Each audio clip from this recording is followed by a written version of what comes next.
Oh, yeah, cunt. Flip and boom. Ah! Yeah. Ooh, that slaps. Oh, yeah. Oh, I see that. Ooh. Oh. Oh, shit. Oh, shit. What is good? What is poppin', everybody? My name is C. My name is No Sean. And my name is Dan. AKA Baby D. AKA. And welcome to episode 56 of Bad Habits of Podcast. We have a very special guest co-host in the building. Tell them who the motherfucker you are, son. What up? My name is Daye. I go by Bonfire. I am the owner and creative director of Laylow Toronto, Laylow Shop, and Laylow Brewery. What up? That's some motherfucking air horns. What up?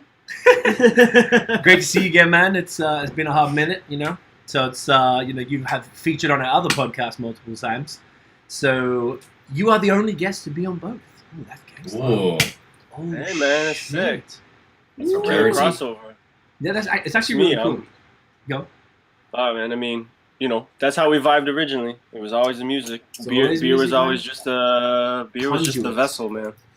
That's it, man. And it's I think it's really cool because in Canadian craft beer, there's like hardly like, as you know, you're in the beer industry. You know, I shouldn't even say Canadian. Actually, that is completely bullshit. It's a very white industry, and very rarely do I even get to have conversations about hip hop. Like you walk into a brewery a lot of times, particularly at the back, they're playing metal, they're whatever, some other type of stuff. So it's pretty few and far between. Like, we've done 250 odd podcasts, and I'd say less than 5% of breweries I think are in that kind of vibe. So it was super refreshing. We'll get into all of that with you here, but since y'all have got some brew, show them what y'all drinking real quick. Right now I'm drinking the Black on Both Sides. It's our stout that we just dropped, but it's insanely good in the summer. It is this is 5.8 ABV. But yeah, it's got a bit of an homage to Rockefeller, but we just flipped the B into the R into a B, which came up pretty dope on the record.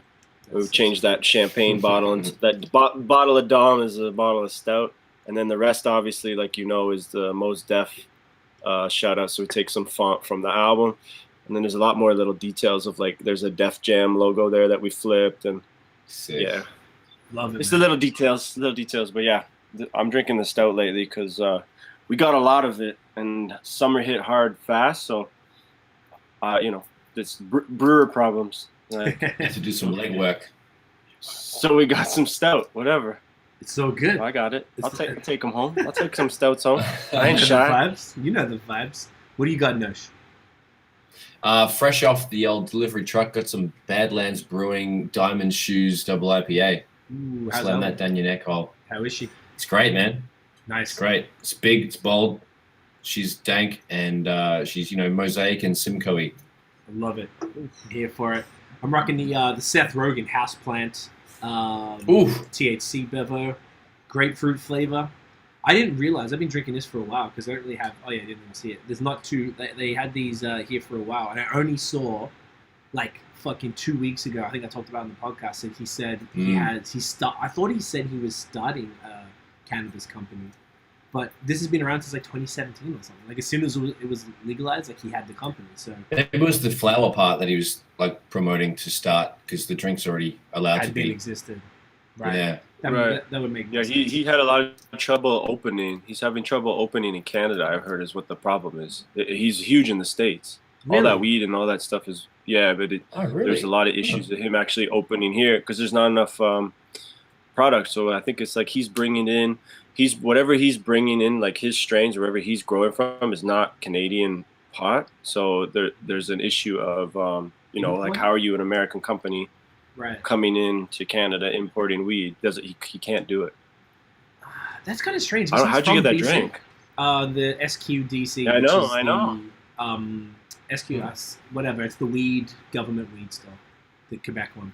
Right. And they deliver. They do a courier service, so you pay. Kidding. Because of the pandemic, you have to go to the post office and sign for it. And during the winter, the last thing I want to do is -25 just to pick up this little box of fucking drinks because I don't smoke, so I get the drinks. and then you can pay like $4 extra, and they come to your door and shit. So like, fuck yeah, so I've been doing that. But it's good. Oh, that's a great. It's pretty convenient, man. The drinks are sick, and I kept doing them for this podcast because this is only 2.5 milligrams. It's nothing, but you get like this sick. I mean, if you're a smoker, you probably think it's some it's lack, it's not enough or whatever. But for me, it's like just smooth, like, and it's like this real consistent buzz that I can keep. As soon as this podcast's done, like I'm back to work. I'm doing client shit. I got to do process all this stuff. It doesn't end. Like right up to the 2 minutes before we went live, I was doing BOS promo, which I have to go finish because we have that podcast dropping today. So I have promo that, blah, blah. Oh. So this allows you to still focus on doing stuff. Whereas if I don't know, like some people say like Nosha's job, mixing, mastering and stuff, you can get like lit and in the zone and you're good. Whereas like I find if I get lit, I can't like write stuff and I start forgetting shit or whatever. So these drinks are solid. I love it. Shouts to Seth. Rapping. Crazy. Craig is in the building. Was good, brother. Out here. Is out here. CV. So, Dan, let's get into your shit, man, because you're an interesting individual because you've had a strong history in music. And like I said, we connected primarily over music. And at the time when we met through Rick and Paul from Sweet Touch Foundation, two amazing DJs, brothers, good friends of both of ours. And they were telling us about this bar. It was 2016, I want to say, end of 2016. So it was a hot minute ago, right? Yeah, I mean, that's the year we opened. Right. So I think you hadn't opened long. They were telling me about it because they knew I was the beer guy, and also that it was a hip hop focused bar. At the time, I think you were brewing from off the rip, but like little bits, and it wasn't sort of what your primary value proposition was. I think when you were there, I think maybe we had two beers. Honestly, I think maybe we had two that I was like, oh yeah, we make our own, but we were not even like, we weren't even considering like making more at that point. We were just kind of like, how else can we save money? This would be kind of cool. We just started making our own shit. So it's that's how it started. But yeah, man, fuck, so long ago. It's crazy that was that long ago. It doesn't feel like it, though, right? Like, 5 years is a short time, but every 5 years you feel like there's like a huge change in your life. I think too. Like that's kind of how I think in waves. Like every 5 years of your life, you're always projecting 5 years from now. Yeah, that's a really great point. And it kind of like I guess it aligns with the decade. I just turned 40, so like that, and then 5 years. I guess now I would have been 35. And Matt's is old. We old. You just turned 40, eh? Yeah, man. Matt's is fucking old, bro. My brother. Like you're 25. My brother still, just turned 40. Yeah, It's you're kinda- looking young. Thank you. I wasn't sure. I'm pretty sure you were younger than me, so it's this weird fucking age, man. Like I don't really like to talk about it too much because I don't know. I don't want people to I don't want ageism to affect the. I know obviously the grey beard gives it away, but the like, brand or whatever. Yeah, ageism is a real thing. People go, you fucking way you still rapping and shit. Like it shouldn't be, but hip hop is played with that. But anyway, it's an interesting thing because you're in a position. You got two kids and stuff, and I don't have any. I'm just rapping and doing stuff that like a 25-year-old is doing. It's weird. I mean, you're owning a bar and doing music too. So it's like cool to see the way you've sort of handled that. Still being able to have a family, do the beer stuff, do the music. It's fucking dope. Tell us about the music stuff first. Let's start with that. You've got a big history. You've been like doing that for years, eh? Like you were touring and like all sorts of serious stuff. Yeah, I did some touring. I mean, for me, music always started with I went to a summer camp, and it was more about just always watching those people at campfire, which was basically like the talent show. When you go to summer camp, people are flexing all their skills, and you're like, man, I want to be like that guy. Like all the girls like that guy, and I loved music at that time. I was more into like Sublime and like Ben Harper. I liked like a lot of Nice. I liked a lot of writers. John Butler, Aussie John Butler. I was a big one on. Mm-hmm. Just like, I was always big on lyricism and storytelling. So any music that really had a good story was always kind of what I was drawn to. And then I started learning guitar when I was 13 on my own.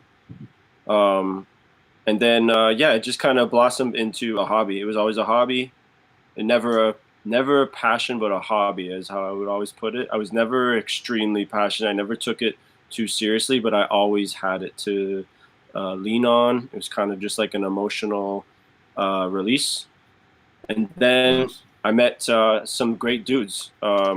Like all musicians, it's you just surround yourself with other people who vibe to the same kind of shit you like. So I met this guy, Liam Maloney, Mark Perry, and Ernesto Cervini, and yeah, we started a band called Outtrip, and we kind of just melded a bunch of sounds. We were kind of like a bluesy, but there was like a weird pop element and rock, and that was, I was young. It's probably 2008. So I'm not really understanding our sound, but we just knew we wanted to do it, and it felt good. And and in the moment when you're young, I think that's all you want to do is just make something, and just to say we did it and have that we published the album, and it was a real CD, and like back in the day, and you're like, holy shit, like we got a fucking CD like in my hands, and like a box of them. When you pick up the boxes, you're just like, fuck. Like I picked them up with my mom's, and I remember just like bawling, just like, wow, this is fucking crazy, Mom. Like I just was losing it.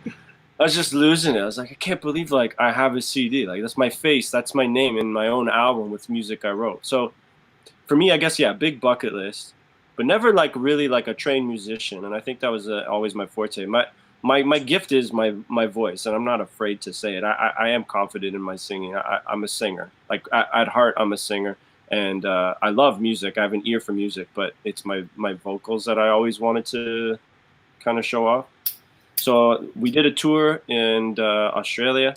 We did, and then we ended up staying out there. I fucking love Oz. My wife and I, who were dating at the time, we ended up being there for almost 2 years. And then when we came back, like every band, shit just breaks up for no reason. Everyone just has to move on, make real money. And I was like, fuck that noise. I'm not done. I have a lot more to do. So I just kept playing, and I played the circuit in Toronto. And then that's when I started going by Bonfire. My last name's Boniferro. So it kind of just came naturally. People always called me that. And that's where music started for me. So it's just kind of like, that was just where it was. So that's how I kind of just went by that name and that moniker. And then I just kind of embraced it. Kind of started writing like ghost stories and just fucked up shit. Like I was just writing like, hallucinations and turning all of these like, bonfire-esque tales into stories. And that's just kind of how I started writing music for a while. And I put out a little EP and it's on SoundCloud, and I'm super proud of it. It's very different. And then my wife got pregnant, and then shit just got real, and I basically had to say, I'm never gonna lose it. It's always a part of me, and I will play again. I know I will, but that was my moment of I need to make a change, and that's kind of like how Laylow was born, and that was like that thing. Like my son was born in 2016, and so was the bar. It all just happened at once. But yeah, the music was my life. It still is my life. And everything I do with Laylow is always based around music. And everyone knows that. Like if anyone who knows me, like you guys, it's every decision I make is based around the music. I've never like put beer in front of anything. I always like use the music, culture, and the city and all of our friends who are in the art scene and music scene. And I kind of just use that as a stage to kind of flex our business. And that's become kind of how I work. I work through the music, and it's kind of how I always keep it with me. It's like someone who like a gifted athlete or something, but like they don't make it pro, but they go and do broadcasting, and it's just as great. It's just as good as being an athlete because you're still surrounded by the sport your whole life. Like, something like that. Like being in the bar scene, it's just kept me close to all the music, and actually it's opened up way more doors for me in general with music too. So I guess because you're meeting music people coming through, right? People just coming in and booking DJs, and people know you now in a different context. I became the curator. I became the host. I like to say we're just like all torchbearers of hip hop culture, or like, you know, we're all just preaching to the same like group of people. Like, we all just want to share music and help each other get everyone else heard, especially when you like everyone's music too. But yeah, man, I do miss playing, and I do have like my guitar and everything set up at the bar now. Like, you guys would love, like, Nosh, if you ever can come through, man, you got to come see the space now. You're still in the city, right? Yeah, man. You got to come see it, because now it's like a shop. Now it's like basically like a hip hop museum. Like, I've changed it into like basically a walking retail store, and then there's just the bar in the back. But yeah, so the main floor is just like just this great like hub. You have to walk around the table. Like, there's lots of stuff to look at on all the walls, all the clothes now. Like, it's just like there's just that now. This has become more of a lifestyle. So it's just funny how it's just like each year I'm still like trying to tweak and get myself back in the music scene somehow. You know, working with more and more musicians, and then I mean, even with you, like, I got to do that track with you, man, and that was like a huge thrill for me because I miss playing, man, and like I jumped at the second you asked me, and I took that really seriously. Like, I was like, fuck, I gotta write this song, I gotta write this hook, and I remember going in like I was nervous. And you guys obviously, like, you guys set a good mood in that studio. But like, as soon as you guys just like let me write that hook and everyone was down, I was like, man, the thrill and the rush of being in a studio, unmatched. There's just no other feeling like it. I mean, it's just I felt so good for days after that session, man. So just I would have kept going, honestly. I love that week, man. As a special session for sure. It really was. Yeah. For the exact reason you just said. So one of the things that stuck with me, even Tiff, is like killed that track. Like, that hook is super. Obviously, that track was super special. It's coming out on the album that Nosh is wrapped up. It's like 97% finished. We're just waiting on one. Oh, we've gone up a percentage. We've gone up a percentage. I think I told you 96. Note's been tweaking it. I go, oh, it's so close. Tiff was like, "Damn, Dan." It was really it's like special. The biggest track on the album. It's hectic. Nah, man, I love listening to it. Oh, it's so beautiful, man. Because look, even just adding the strings to it and stuff, and what Nosh did with the mix, but like the fact you came through, we were friends already, right? So like, that's one thing. The fact that you were like, you would give your time and be down to do the track, particularly a very personal track, like that, which was really important to me. No, as soon as you set that for me, like as soon as you put that on the table, I'm like, oh, this is like a fucking serious song. I got a lot of trust, man. You just put so much trust out there for me. You didn't even really know me that well yet. Like, no, true, because it would have been less than a year. We recorded July 2017, which is whack. It was that long ago, but that, and I guess we met 9 months or something before that. But we had a vibe though, and I feel like I've been to Laylow like whatever. We went every single time we're in the city. It was like we had to go to Laylow, even like Rick and Paul were often there, but we always went by to see you and Colin. And just the fact you came through the lab, and this is what I always respect about you, man. You came through and you took that shit so fucking serious, and you explained every bar you talked about it for like a minute or something. This is what it means, and you gave me the whole context. So I'm like, it's perfection. It's beautiful. Like, even talk about it, like goosebumps. I love it. It's such a beautiful song, man. So I appreciate you forever for that shit, and I like, hopefully. I appreciate the opportunity, man. It's an honor. It's an honor and a privilege, honestly. Like, I just love being a part of shit like that. Like, it's a huge thrill. It's a huge thrill for me to just keep my cup full all the time when it comes to music, and make sure that I'm not taking it for granted. Like, I need to make time. I'm more time for it in general. I miss playing. I need to play more. Yeah, man. You make it like, that's what I like.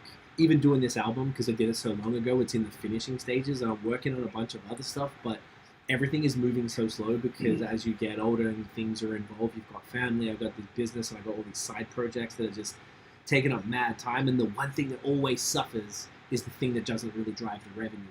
So like, the music unfortunately gets kind of pushed back a bit. I'm fortunate that this album I had in the can, and I've almost got this other project done, and me and Nosh are about to do a bunch of singles, which I'll talk to you about after. get some stuff going with you. But like, yeah, it's one of those things that it was cool to hear that because that week as well, even for us, like that was the first time we'd ever done that. We were in the studio for those 5 days, 11 to 11. Like, I would have been longer, but the engineer kicked us out at 11 p.m. every day. That was the deal we had. Yeah. But it was like such a dope week because some of it we wrote in there. Some of it we pre-wrote and we recorded and tweaked it, and we just had all these session musicians who, like, every single person, like that project. I don't know if you got a chance to listen to the whole thing, but I've listened to it a few times, man. Yeah, no, I enjoy it, and I haven't done the car test yet, which I'll probably do next. I just have to figure out how to play it through my system, but I want to do a drive with it. I'll probably drive to work with it in the next day or two. I'd love, but that's my number one. Okay, sick. But it was like that's how I really can hear it. The car test is the key, man, for sure. And if there's any thoughts, because you're a musician, like let Nosh know, because he's in still tweak mode right now. We're just trying to, because we're still waiting on one more vocals for the title track. As soon as that comes, and it's basically done. But in the meantime, Nosh is just doing, master 2.3, 2.4 for every song, like just little things. And I'm updating the SoundCloud every single time he sends me a master. So everything is fresh. But that week was super dope, and I think that was a really good point you made, because a lot of people don't really understand what that is, and usually like musicians or people who make music like a one or the other. And the way you just described the studio, like that was one of my favorite weeks of my life, because we were all in there every day. The creative energy was disgusting. Everyone was contributing, putting it all there. Like I would take, and this is kind of more of a question for both of you, unfortunately, like Dan's not a musician, but Baby D's not a musician. Do you guys like? Do you guys prefer studio or performing? Oh, studio.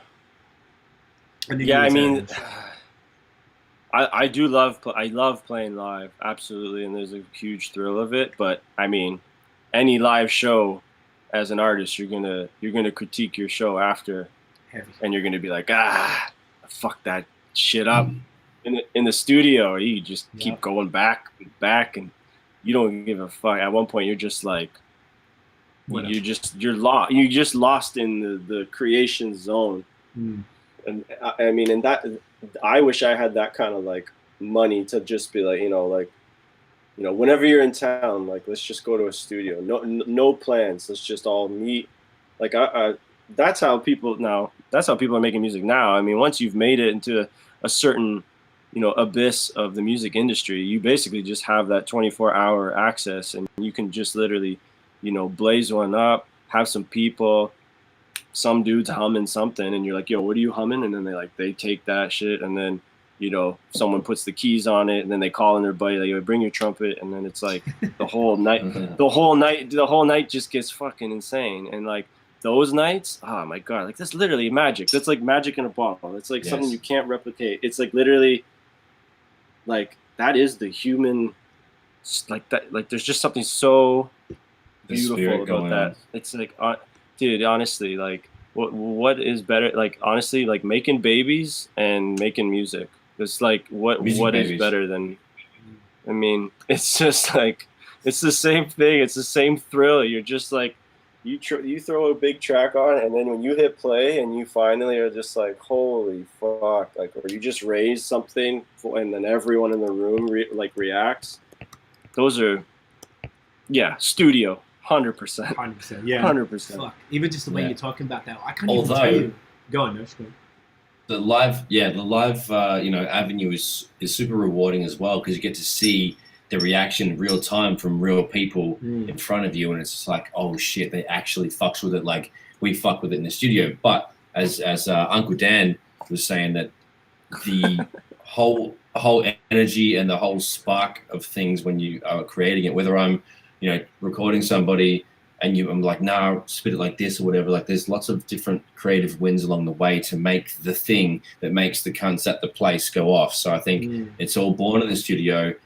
It's also very rewarding doing it live, but the initial live collaborative effort in the studio is like unmatchable, I think, is kind of what Uncle Dan's touching on. So boom, giddy pop. I feel like we didn't have as many great experiences with live shows. Like, we've toured, but not extensively. And it was always we've had some really great shows, but I would say maybe 10, 15% were great, and the rest were pretty average to shit. And like, character building. yeah, like we could say we've been like in horrendous crowds and we've been able to turn crowds, we've been able to not turn crowds, Yeah. and like, you know, I'm like, I don't have any urge at all to perform. If I never perform ever again, I do not give a flying fuck. I just want to make the music in the studio. Like, you know, that's why I guess we got it at home right here, because we can do whatever we want whenever we want. And Nosh got a studio. I got this here. It's not the same as a big studio, obviously. It's not as, but we've got great quality equipment. We don't need shit. But there's something to be said about what you're talking about. When you sort of like randomly connect and the stars align. Do you want to paint, or do you want people to like? Do you want your paint just to be on a wall for people to look at? Like, I would rather just keep painting, and then toss the next one.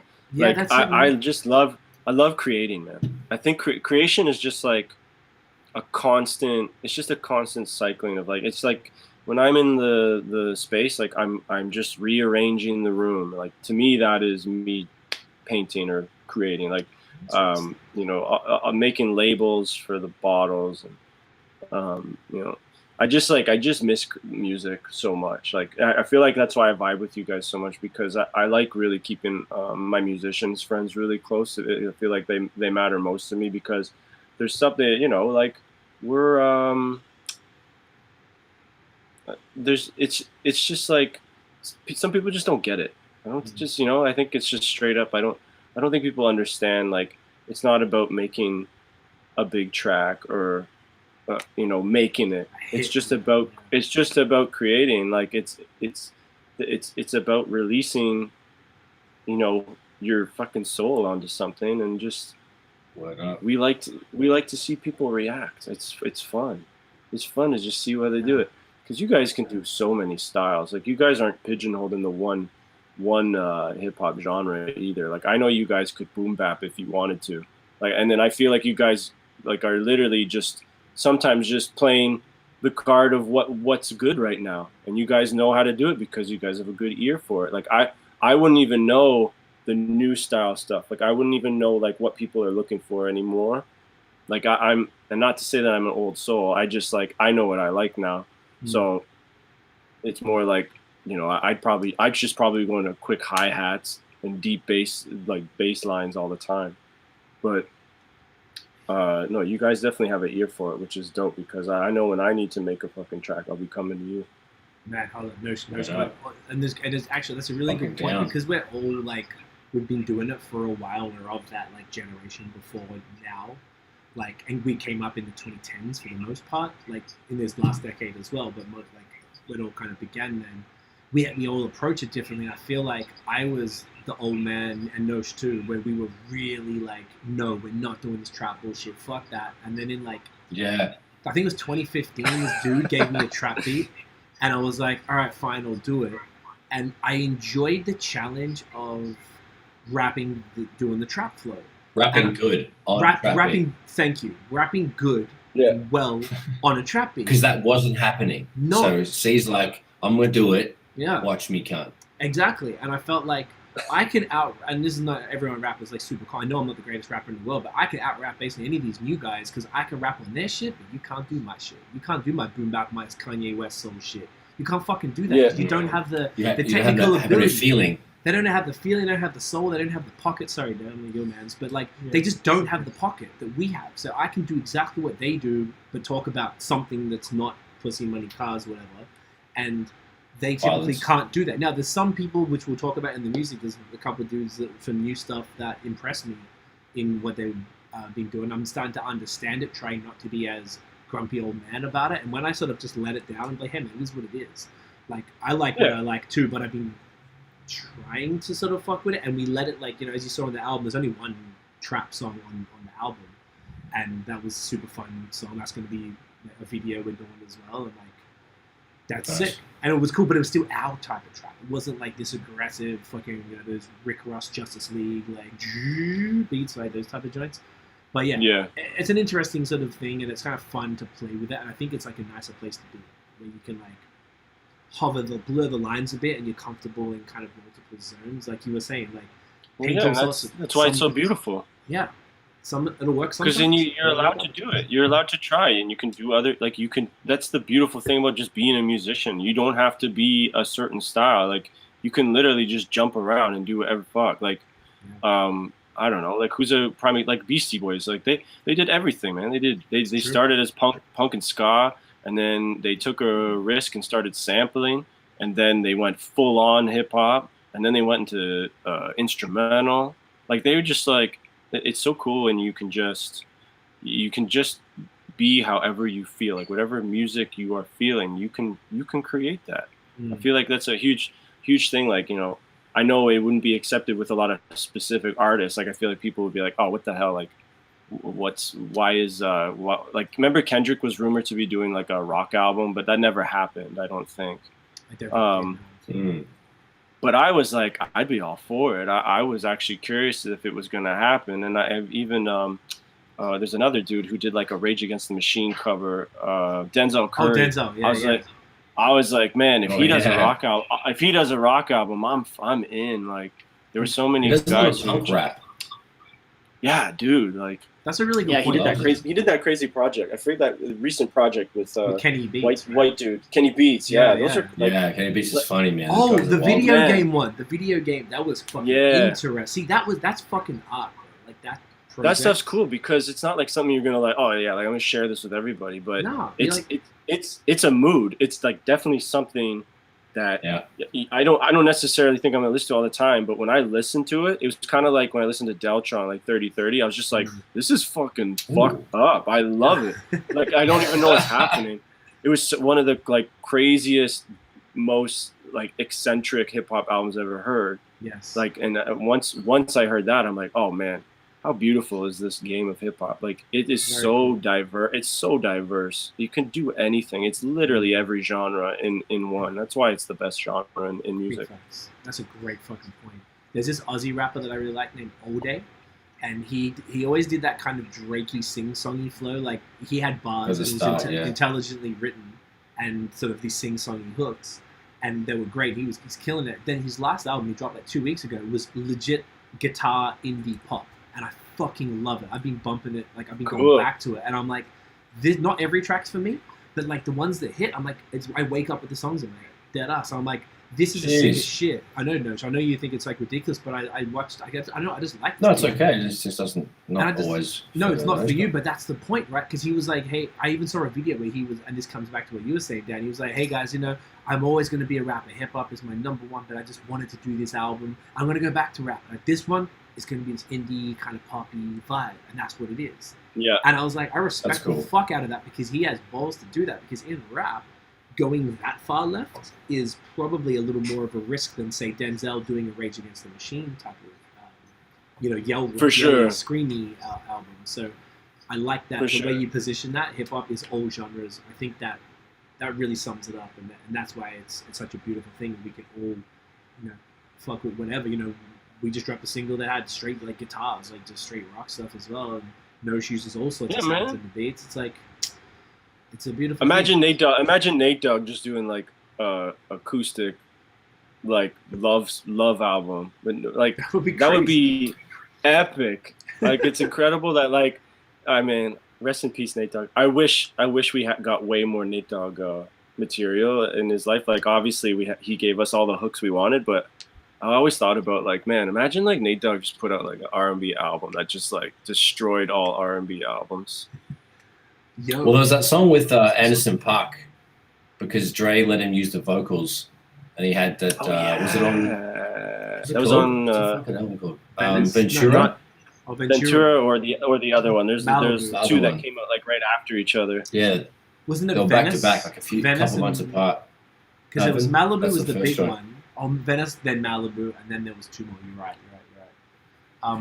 Yeah, that's a great point, man. It's it's super. We're super like fortunate to have like all of us been on this genre pretty early in the game and stick with it over time to see it change and evolve because it was so young, right? Like who knew where it was going to go? So it's kind of cool to ride that wave and such. It's been a crazy thing to watch. Yeah, hell yeah. Let's touch on the bar side of it as well, just because we didn't really get into that. So when you started the bar, and it's a bar / brewery. I don't want to like take away from the fact that you are like heavily making, you've ramped up the production of the beer. You've really drilled down the recipe. Shouts to Colin, killing the game. Tell us C-dubs. tell us why you decided to do a bar slash like a beer bar primarily slash micro nano brewery actually, that was, that had pictures of like Park in the bathroom and fucking Big and like all artists, like just people you fuck with. You got Brian from Legends League to do a mural. He's a legend in the city.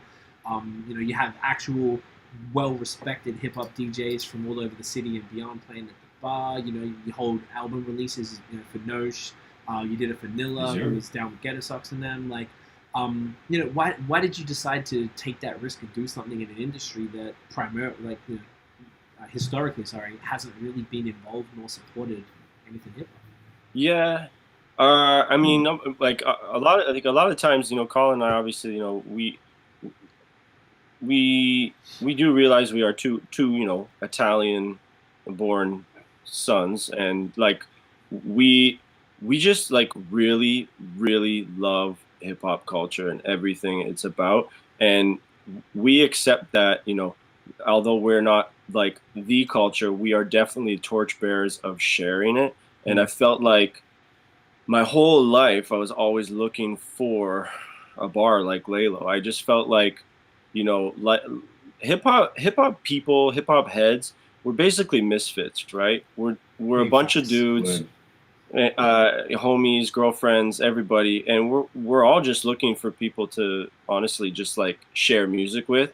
We're all very egotistical with our music and like what we share, and everyone likes to like, show up to the bar and be like, yo, I got a track for y'all, and someone made a tape, or I just bought the vinyl, fuck y'all, I got it first, or some shit like that.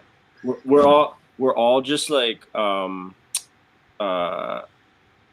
magically connected. And like I said it the other day to my boy Andel, DJ B Bad, who's been spinning every Saturday at Laylow right now on Twitch. We were talking about like, how like Andel and I have become friends like only over the last 2 years, but like when we talk, like you'd think we known each other since we were kids. It's crazy, like, and it's just because of how much hip hop knowledge we both have, and when we're talking, it's like, we've known each other forever. It's fun. People ask us all the time. They're like, yo, how long you know each other? We're like, dude, we met like 2 years ago at Bastards Barbecue. But like the connection is like, you go to a show, man, and there's like 100 people, 300 people at like an underground hip hop show, and you don't know anybody in there, and you don't think anyone listens to that album except you. You really don't know anyone. You can even remember in your right mind who you were like, man, that's so cool. You listen to Atmosphere, or like somebody, like you just don't know people who listen to that stuff all the time. And then you find a room full of them, and they're all bobbing together, and you're like, you're in that room with all these people. I'm like, fuck, I love it. Why is everyone so fucking cool in here? And then like everyone's got good style. Everyone's buying the merch. Everyone's fucking rolling up. Everyone's, then there's dancers. Then there's like, designers. Then you just start realizing like, fuck, man, hip hop has it all. It really does. It's like there's such a family cohesiveness to it. Yeah. And I knew I just wanted to make a well-known hip-hop spot in the city, and I feel like that was my number one goal. Everything else kind of just fell into place. With Colin Weddick, our head brewer, he doesn't want to be known as a brewmaster, so we just call him the brewer. He's also the part owner with me, and he was just making wine and beer at home. And he brought wine to me once, and I'm like, dude, I said, honestly, man, like I buy cheap wine all the time. I'd buy like 2 cases of this from you right now. And he's like, oh, actually I make beer too. And I'm like, bro, this is crazy. Like we should be making beer. And he kind of laughed at it, imposter syndrome. He's like, I'm not really a brewer, but I'm like, no, fuck it. Let's fucking make a beer, man. So he made one, and originally we were just going to open up like a Belgian beer bar, and we're like, yo, let's just like open up a dope beer bar for like the heads, but like we'll like kind of, teach them a little bit about beer. Like, we both were working at another brewery before, so we thought like, how dope would it be just to be like basically where we work now, take that like model, but just like flush it in hip hop culture and then beer is the afterthought, and the music is the front runner. So like everything about the space is what lures you in, and then the beer is just like a conversation starter. So people would have like, you know, a Duvel or a Rodenbach Grand Cru, but they'd never heard of that beer before. But then, you know, we're pumping like Dawes Effects, and you know, people are like people are just like sitting there like, I feel like hip hop royalty. I got this chalice full of like a sour beer I've never had before, and we're pumping like the fucking classic hip hop, and it was it worked. It worked. And I think that's just what it was. I think I was just trying to create something selfishly that I've always wanted.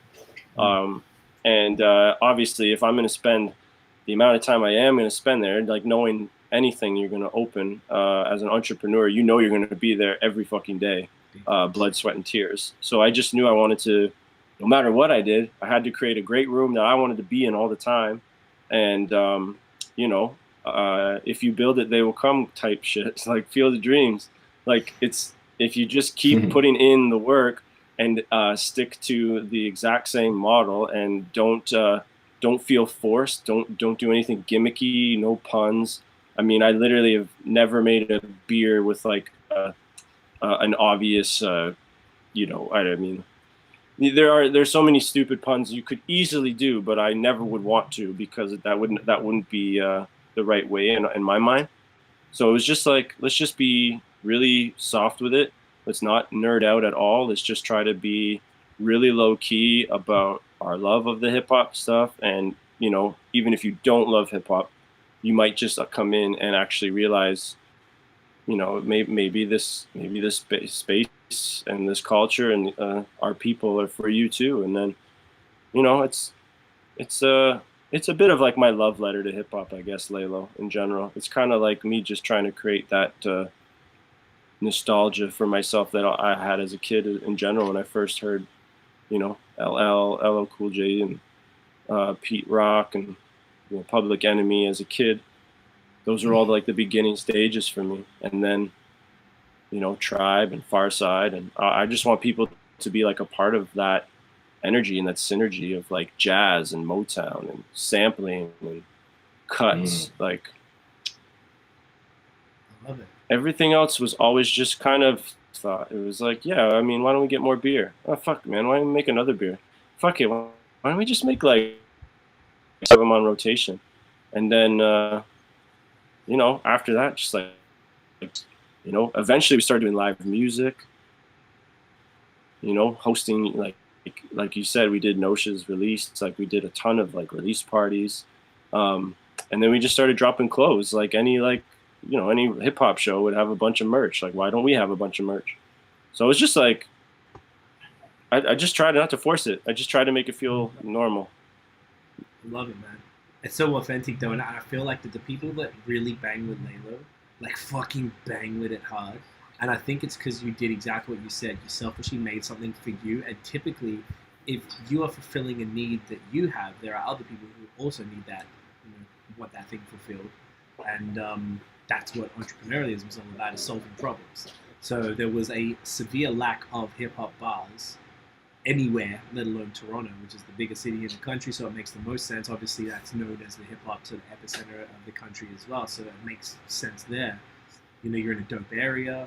You've delivered everything. I just almost couldn't believe what I was seeing, because even at the time, we only had BOS for about a year and a half, so we were, you know, a little like, I'd been exploring breweries and stuff, but not to that depth as much, and I just never seen anything like it. And even in my travels, the closest thing is another good friend of yours, Chris at Beer Wax in Brooklyn, which is a similar thing, but they don't make their own beers. They just have the sickest fucking early vinyl DJs and tap list, amazing tap lists and stuff, and other half was playing hip hop a lot. A lot of breweries in America probably play hip hop, but it's not authentic as much. It could just be what the bartenders are listening to. Like they're not curating their playlists. No, they're just playing probably a Spotify thing or whatever the fuck, just because the bartenders want to listen to it and they just put it on. Yeah, and it doesn't. I don't think hip hop is their ethos about their business. So it's really dope that that you do that. But I definitely want to touch on the merch real quick before we move on to the other segments, because the merch is some of the coolest shit I've seen. Like my favorite shit, you did the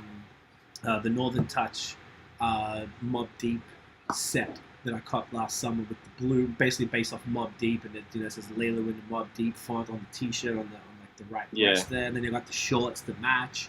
Like I'm all blued out, like cripped out. It's just like such a fresh thing. I like the way that you started. You weren't doing that at first, right? You've moved the label like you were explaining before on Black on Both Sides. You flipped the Rockefeller logo, you flipped the Mos Def font, you flipped the Daye stuff on one of the launches with the flowers on the merch. You did the Bonita cider. You've done the Low End Theory kind of the red, black, and green print.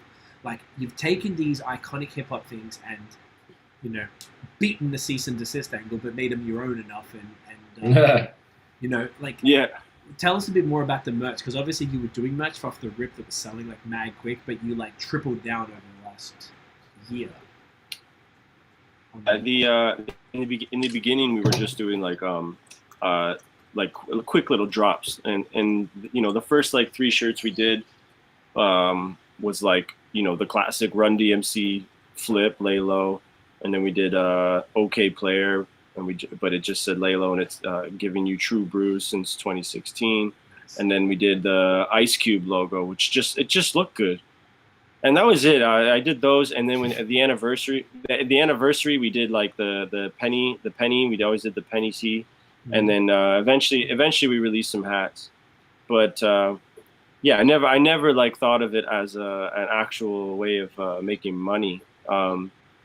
But then, when COVID came, I was like, I was just trying to think of like how to really change my brand, and I always wanted Laylow to be bigger than a bar and bigger than beer, and I was like, maybe we just go the full lifestyle brand way. Like maybe what if I like actually take this fully seriously, and start focusing on like high quality garments, and we'll do a few more flips, because I did my research on. I love fashion. I mean, in general, streetwear. So I just did like a research on a bunch of brands that I've always like respected and loved, and logo flips 101. Like that's kind of how a lot of brands get started. They kind of take pop culture moments and turn them into their own, but it identifies who they fuck with and what they like.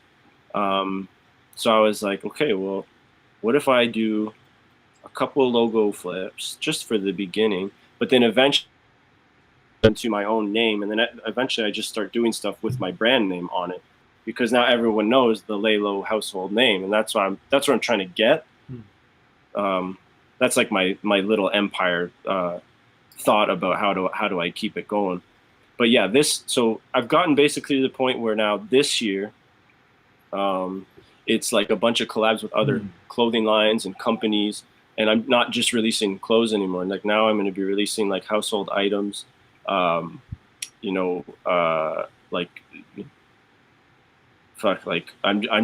have so many things in the pocket right now. It's actually crazy how much I had planned last year, and now it's actually evolved into bigger drops and events that we'll be doing all summer and probably to the end of the year. But it's really fun. I mean, I didn't know I knew I always liked fashion, but I didn't really see myself being like in deep into like picking up wovens and finding the perfect hat that fits. And I found these hats in Australia that like I couldn't find anywhere, and I had to ship them because I couldn't like not get them. I needed that exact hat. I changed our Laylow logo mid-year last year to kind of separate the brewery and the lifestyle. Sure. So like the lifestyle has its own line now, and the brewery has its own logo now. So because I wanted, I think, to like kind of take like people to take the line seriously. But yeah, it's been really fun. And then like like you said, they're all intertwined. So like as I was releasing, I was like, fuck, we should be maybe putting these designs on the bottles. And then it kind of just made sense to start re-releasing all of our beers and giving like each beer like the celebrity treatment. So like at first when we started bottling, all the bottles had the same generic logo and label, and it just had the beer name. But then we were like, yo, like, why don't we just fucking like, let's release Lightworks, but do the full Daye drop. Like, let's do like tie-dye shirts and like let's give it a full label and like make it pop and make it exciting to release a beer at Laylow. So we did that for every beer, and we've been doing it consistently. And we're releasing a bunch of beers with like even other breweries. And even in that regard, I'm like jumping in on other breweries and saying like, would you mind if I did everything? Like, when we do like a collab, like I literally like, I'm gonna stop right there. I got this. They're just like, okay, cool. So I was like, you guys make the beer. I got everything. Like, let me have fun with this. I'll send you everything to approve, but like, please let me be like, just let me make this special. Cause like collabs should be special. Like it's happened so often that like, actually there are incredible beers that are released, like always. Like when there is a real collab, the beer is usually phenomenal, but they're always forgotten. And I find like those collabs that like a lot of brewers do, we have like 3 breweries sometimes that get together and do it. I feel like there's just not enough put in. Like, you know, I was always like, man, they should like release a shirt or like a hat for this beer. Like this is like a one-time thing. So I push like all the breweries all the time to be like, you know, like let's do like a real drop. Like when we release this, let's get people really excited about us working together. So that's like another thing I'm kind of like really pushing all these breweries. I have done a few collabs. I have a few more coming, but like we just did one with Shacklands. We just released that. It's a Belgian blonde. And Shacklands actually, they name all their beers just straight up what the style is. Mm-hmm. And I was like, all right, well, let's just make a blonde. And I immediately was like, I mean, again, I never want to force things, but it seemed too obvious not to just acknowledge Frank Ocean. Mm-hmm. So I was just like, why don't we just do the blonde thing? But like, we sat down, me and my boy Andrew Campana, and we just took all the small old school details of Frank, and then we put it all on a collage. And some people will get it and other people won't. Like I'm not saying a bunch of Shacklands drinkers listen to Frank, but Frank is pretty much a household name. And I just thought it was just like, it would just be cool to drop a beer that's just called, they call all their beers just by their name. So I'm like, cool, then let's just call it blonde. And then that's just kind of how it started. But like that was fun. And then we released the can, and it coincided with Pride Month, which I did not plan. That just kind of worked in our favor. And now we're releasing, like, I'm gearing up right now for like my biggest release, which has nothing to do with logo flips anymore, but I'm doing like a very big drop, which is essentially like a ton of garments, house stuff for the house. I've been preaching this kind of thing about, so I feel like I'm talking too much, but I've been talking this kind of lifestyle of Laylow. Like there's a Joe K or Solection, I forget the name of it, but they're like wine, incense, and music. And I was like, that's fucking stupid. And I hated it. I read it and I was like, not everyone's fucking lighting incense and drinking wine. And you can't just say music, because then you could be anybody. Like what kind of, how is this a slogan? And it's more jealousy, if anything, because Joe K is so cool and he's living the coolest life. True. Yeah. So I was just like, you know, if I were to make mine, I would just call it Beers, Vibes, and the Homies. And then we were all sitting there, obviously, and like, yo, Beers, Vibes, and Homies. Beers, Vibes, and Homies. And then I was like, yo, I'm dropping a line that's literally based on this. So there's a huge drop coming. We're filming a short film next week, and we just finished all the product shots. I'm super excited about this. Like, it's probably like something I've been like kind of building myself up to be more comfortable, because it's like imposter for me too. Like, I have no training in this, and now I feel confident in it. So it's like, you know, you just got to keep at it. But yeah, the clothing has become like a huge passion for me, and it's definitely like giving me a vessel into the Laylow realm, and it's opening up more doors for me to work with more people. And like I said, it's like beer is just the vessel. Beer is just the excuse to get together with a lot of people. Like, you know, it's have a beer, but let's talk about how we can work together. And like the networking in the community has become like my number one kind of like my passion project. It's just like, I don't know how long I'm gonna have Laylow, and I just want to make an impact. Like I just want people to like talk about Laylow one day and just be like, man, the times we had there and the things they did, and you know, the people they brought together. You know, I just want to make like a difference. That's it. Like I just want to like make it like a part of everyone's lives. Like, you know, those days in the summer you're with your friends and your home music. That's what we all do. That's all I'm trying to do. And like selfishly, you know, I get to do that a lot, which is great because I get to see people all the time and enjoy it. But yeah, man, it's been a crazy ride. That's all I can say. I fucking love it, man. That's great. Dream. So we'll keep, whenever you're dropping stuff, I'll make sure to share it out on social, let men know I'm excited to see the line. That was fucking There's a dope. lot coming. I love it, man. This is a beautiful thing. So, with that context now, do you want to jump into the next segment? And we'll get some of the, we got 3 segments now. Dan is guest co-hosting, he'll be talking shit with us. We've been starting with the music each week to kind of knock it out earlier on. So what we basically do is we go through, obviously I slap you with this big ass list of music, and it's a bit of a volume to run through. So we never always get through everything. We get close, but the idea is to sort of like give your top 10-ish favorite stuff, just things you listened to and you had any thoughts on. Even if something was exceptionally shit and you wanted to say how shit it was, that's also fun.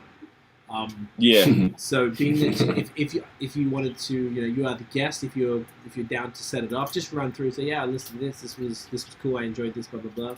Whatever.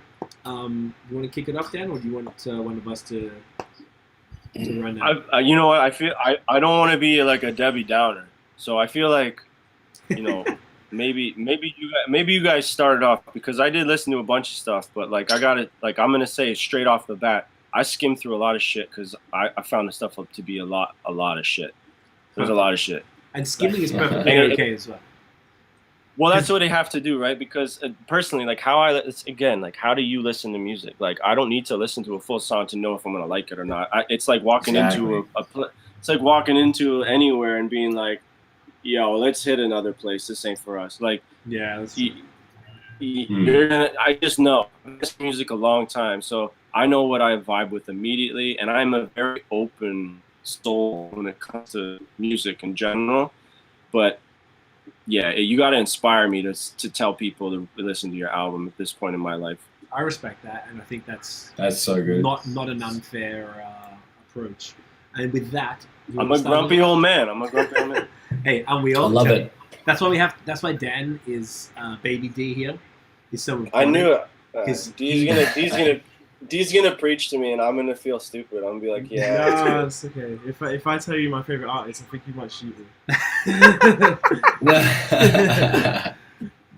Dan has to balance it out. So he takes because he's outnumbered, so he takes our shit pretty well. Pause. Yeah. So good pause. Anyway. That was probably the best safety one you could ever do. That was the best one. Can't be too safe with a plus. If you didn't do it then, it'd be over. Sorry, mate. Continue. Baby D, tell us, what did you fuck with this week? This week, out of all the albums, I really liked the Raheem DeVaughn thing. Yes. Love Sick was amazing. Like the whole thing was just soulful love music. It was sick. Like, can't really go wrong. Yes. All of that was so actually that whole album. It was amazing. Yeah, the whole thing was so sick. Do you know who Apollo Brown is? No. So he's a producer from Detroit, and he's signed to this label called Mellow Music Group, and he has. I know the group. You know the group. Yeah. So he has been on this run for 4 or 5 plus years of just producing full albums for every non-stop. Odyssey, I think he did. Ras Kass, fucking Rapper Pooh from Little Brother, like Guilty Simpson, Sky Zoo. He did it for everybody, and then this is the first R&B neo soul album that he's done, and that's just the context around it. So he's a hip hop producer, but he can kind of do it all. So it's the first time he'd really done something. And Raheem DeVaughn been around for years. He's I know. Made sex music. He's he's amazing. So the record is so good. Fire. Couldn't agree more. Yeah, sorry, keep going. It's amazing. Yeah, what else did I really like? Out of the albums, The Alicia Keys thing was sick. Obviously, I haven't really listened to the original, but I just knew some singles off it. But like, I listened to the whole thing. It was amazing. The Peter Rosenberg thing was interesting. I quite liked it because he has. I don't know who he is, but like He's a radio host. Oh. So he DJ Khaled did. Oh. So he EP'd it, he produced it. Yeah, And he was yeah, like, yeah. I want Method Man, I want Raekwon on this song, I want Ghostface on this guy on this song. So That makes he sense. sourced the producers and he compiled this, whatever, 15 song or whatever it was. Interesting. No, And it's it's good. super rapid. It is interesting. Yeah. He must just be like super well liked because I don't know how he is famous really. Yeah. Oh, he's a Hot 97 host. He Yeah. does complex No, shows. he's- Oh, you know who he is. But Okay, I see him everywhere. right. I watched a wrestling. I'm like a nostalgic WWF fan, Mhm. and Amazing. I seen that is music. you know, to his. yeah, dude. Fuck, I just watched. He loves I it. just watched the Bret Hart. I watched the Bret Hart doc last night. It was Oh my incredible. god, I haven't seen it. Wow. Dude. Sorry, just a side note, D, because now we're the Dan tandem. The A&E like biography. They every Sunday they've been doing these epic biographies on wrestlers, and I think it ended last night. But bro, I'm just gonna say the lineup. They did Stone Cold, Macho Man, Shawn Michaels, Roddy Piper, fucking Bret Hart, Mick Foley, Undertaker. I think that was all of them. Yeah, Oh my and they're God. like an hour. Oh, and Booker T, and they're an hour and a half Booker T long. as well. That is insane. Oh, classic. Bro. Classic. That is insane. Bro, they're I even know their those stories mans. are so You know the fucking vibes. man. I got my bro. I'm telling you, I got my dad Oh to my watch it. He was God. like, "Holy!" My dad's like, "Oh my gosh, Booker T's lived such an incredible life." I was like, "Yeah, pops, I'm telling you." Wow. Yeah, sorry, that's side note. But I saw Pete Rosenberg. He's like interviewed numerously in has a these podcast. fucking biographies. Mm. I'm just like, who is this man? I think he has a wrestling podcast. And he's not even when they credit him, like when he's being interviewed, it just says avid WWE fan or something. Like he's Oh just my like God. a historian, WWF historian or something. Interesting. Yeah, he's the fact he Anyways. has a career is sort of weird. I feel like he's like loved and hated. Like you fuck with him or not. So I actually was a little bit surprised that he got the names he got, to be honest. But he's been Yeah, around for a while. That's so, crazy, Yeah. Interesting. crazy. What else do I like? What else? The Lloyd Banks team's kind of cool because I hadn't listened to him in years, but like I'd never listened to an actual individual project of his, and it was like kind of cool. It's a rappy rap shit, and it's kind of like you know, it's music that should have been released in like 2008, not 2021.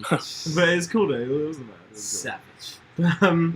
What else? The Lil Baby and Lil Durk thing was alright. Like I'm not a big fan of either. Like, well, I like Lil Baby, but I don't like how people talk about him like he's the greatest of all time. And then like, but like he's still cool. Not a big fan of Lil Durk though, but like it was alright. Like it was decent. It wasn't the best thing I've ever had in my life though. It wasn't like what time to be alive levels. But what else I like out of the singles? The Russ Money on Me, sick. Just love it when he raps. He's so sick. That's the guy. He's honestly He's so good. yeah, he's underrated, and his best work is yet to come, in my opinion. Agreed. Mhm. I love everything about him. He's- He's the most inspiring motherfucker in the game to me. I don't know one is. Yeah. I think he has a lot of he's very diverse, and I feel like the music he wants to make he's not doing yet. It's kind of like, well, you have him on this list, John Mayer. It's kind of like John Mayer. Like John Mayer was kind of forced to do some shit that he probably is not proud of, and now he can do all the blues he wants and shit. So Yeah. I don't know. I feel like Russ has a huge future to me. Yes. Couldn't agree more. What else do I like? I kind of like the Ty Dolla $ign Jack Harlow thing. It's Yeah, cool because I just like Jack Harlow. He's just so. I feel like he just never really misses. He's great. He's one of like the best new generation rappers like right now. It's so sick. What else do I like? For the Denzel Curry thing was really weird. Like I kind of get like I like Denzel Curry. I do. I get that he does a lot of weird stuff, but like I do rate it as well. But this stuff that was just weird. I was just like, yeah, this is annoying as hell. So I can listen to it. The 6ix9ine thing was weird as well. That was Another yelly. It's like a yelly dude in another language. Like Spanish yeah. shit. It was really. I don't know. It wasn't my thing. What else is there which I really liked? The Victor Solomon and John Legend thing was kind of cool. Yeah. I like that. It was soulful, really nice. What else did I like? Oh, this stuff here. Oh, the Justin Bieber thing was sick. The ludicrous Usher and like Peaches remix, you know what I'm that saying? was kind of cool. I'll wait till I come through and talk about that. Don't worry, I got it. But I think that's what I had for all mine this week. Bieber all day, Dan. Don't worry about it. Nah, that was lit. My 4-year-old likes him too. Hey. Yeah, man, we should talk. Wow. Hey, man, I'm proud of our own Stratford, Ontario. Hey, bro. God, bro. All right? Truth. No one better. Anyway, sorry. So You no, done? that's me done. That's me Okay. done. Nosh or Uncle Dan, who wants to go? I like hearing you guys. Honestly, like I have opinions about a lot of this stuff, but this makes me feel like I'm definitely in the podcast. You get right the now. vibe. I feel like Yeah. I'm just like I'm absorbing it. Let me absorb all you guys, Mez is in and here. then I can say because I like it. Okay, I fuck with it. Nosh. All right, I'm doing it. Okay, Right. so the Raheem, DeVaughn, Apollo Brown, Love Sick, Fave. That's exactly my perfect balance between like the blend of neo soul over boom bap, soul based hip hop. That's fucking just disgusting. The Peter Rosenberg shit, that was cool. Big features. Lloyd Banks was actually pretty cool. Underrated pen game with that bloke. That was kind of cool. Like just clean and consistent rap. It was just nice to listen to while I was cleaning up my place and ting.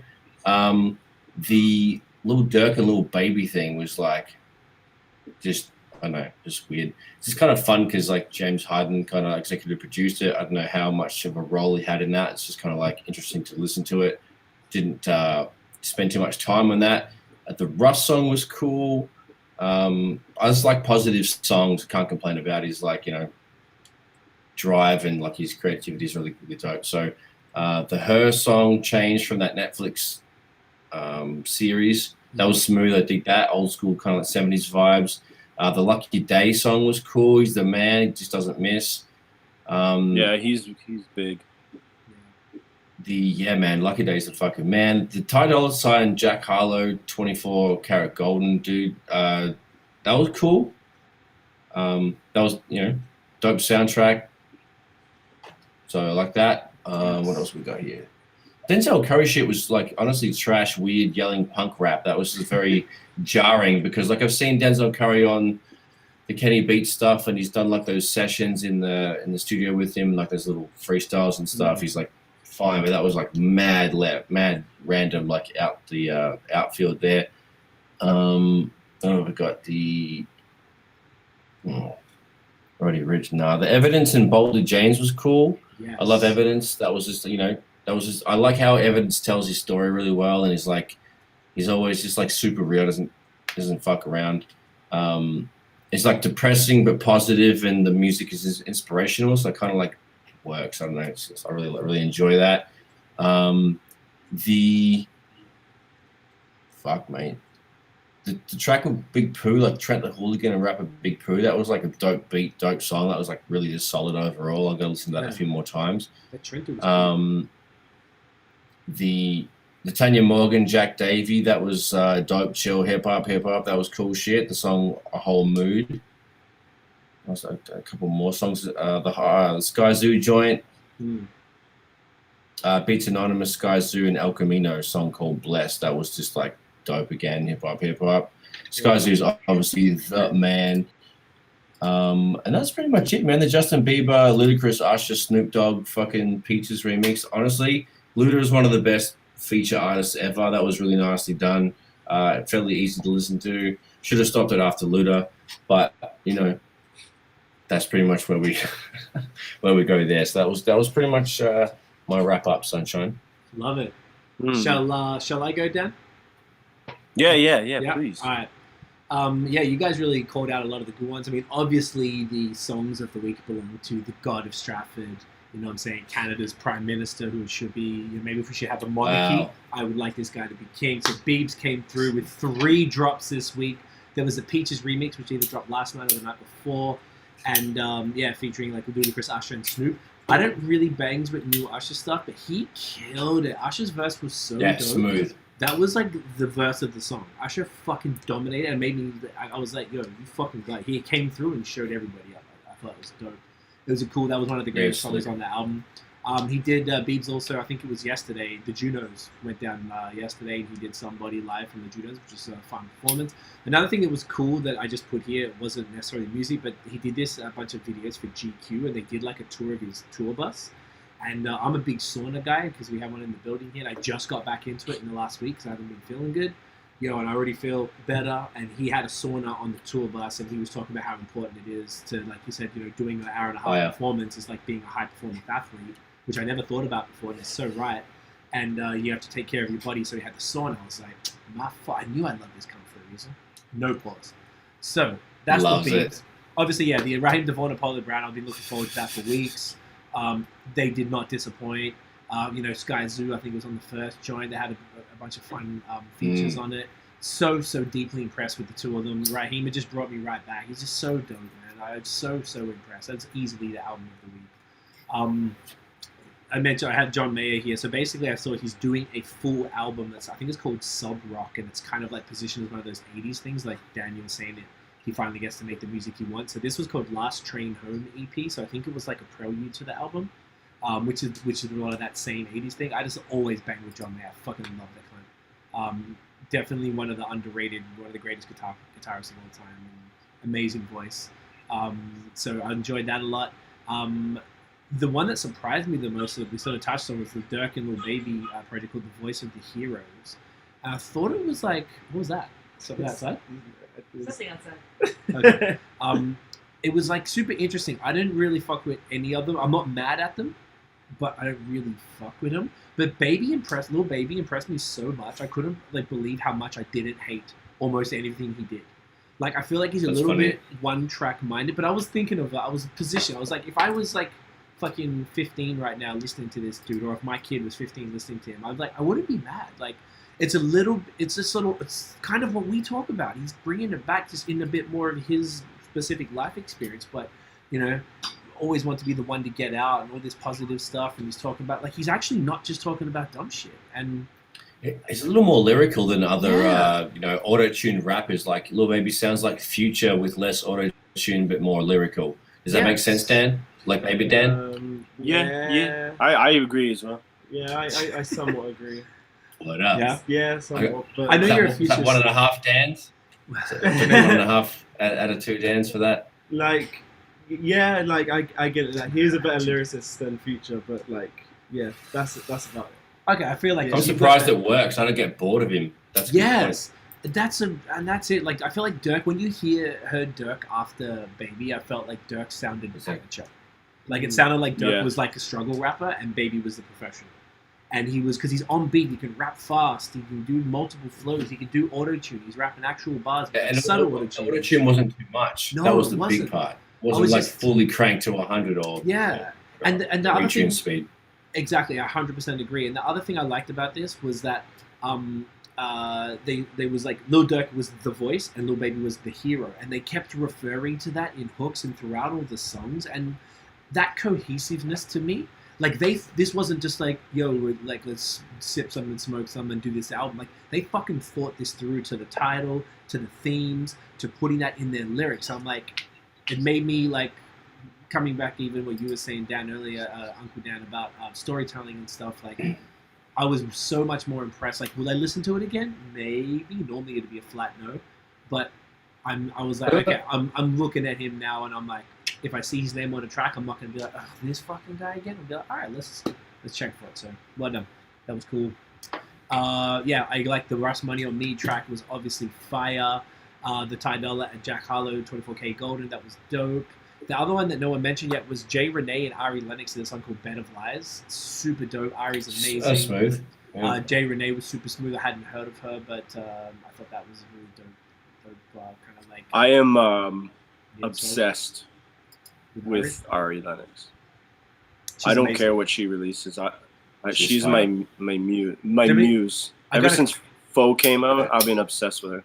Okay, let me ask you a question then. And this is the only one thing I don't like about her, and I just want to put it out there. She has like 80%. She's like the basically 2020s Erykah Badu, but whoever wrote her album, her first album, like everything about it gives me Erica vibes, but the lyrics were corny as fuck, and I was so disappointed. She ruined classic songs. The melodies were perfect, the production was perfect, but the bars were so fucking lame, and I was really disappointed in that. And I was like, she hasn't dropped another project since, and the singles have been a lot better, but the writing on that first album, like, really held her back, or that would have been like elevated for me. I think she has a lot.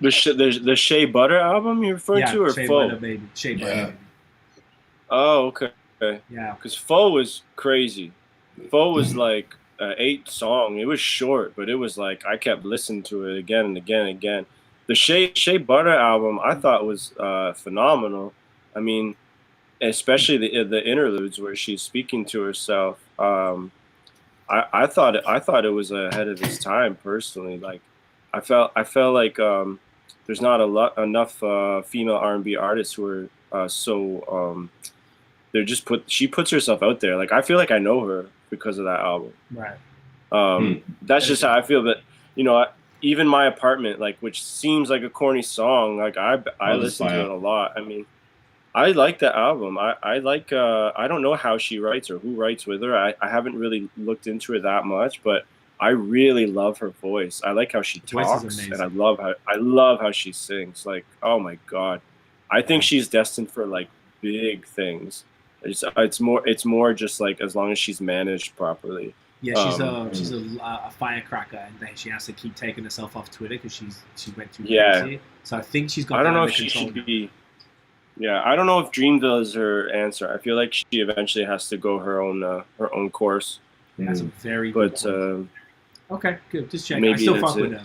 Tiff is saying, I love her, and C is always hating. The Shea Butter album is beautiful. Look, I'm not hating. I think the album is beautiful. I just think the writing was so corny to me, and I couldn't get past it. There's definitely cringe moments. I 100% agree. Like, the lyrics are like they're corny to reach a certain audience, and it's like degraded the level of the overall package. I understand. Yeah, it's just like production's amazing. Maybe that's why I fuck with her more. Yeah, production's amazing. If you can shoot it out, the problem with us is that we're all vocalists. So the lyrics matter, and I'm listening to what people say at all times, and that didn't hit it for me. But I agree with you. She's destined for big things. I definitely don't want to come across like shit because I really do bang to her, and I agree with everything. No, for sure. I'll quickly run through the rest, and then you can go. Toki Monster and Van Jess did a great track with the hook called "Say Yes" with the hook from the Flowetry joint, which was a really cool sort of flip. I enjoyed that. Catering bop. Yeah, man, that was a great version. Get Flowetry a bit of that pub money. Evidence of Boldy James. All of that said, that was sick. It was a really dope beat. I was kind of surprised like how sick that was.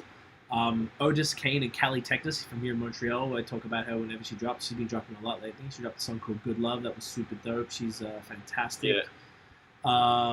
Who else we got here that was good? Shouts to the homie Rock Abraham and Curly Chris from, I believe, from Mellow Music Group as well. He's also married to Jean Grey.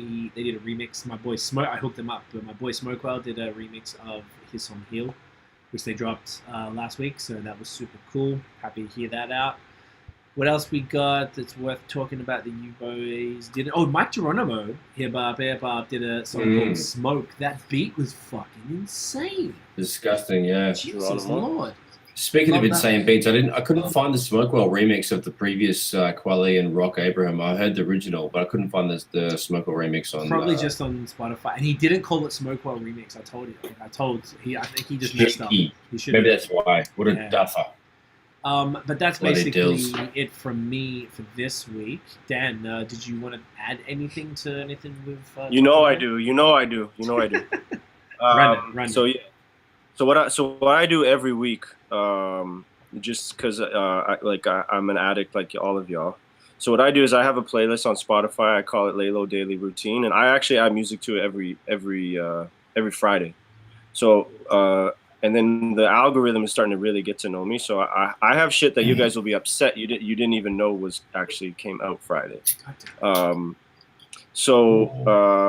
Roz Fresco and Pete Rock dropped a track, Signs of the Times, which is fucking insane.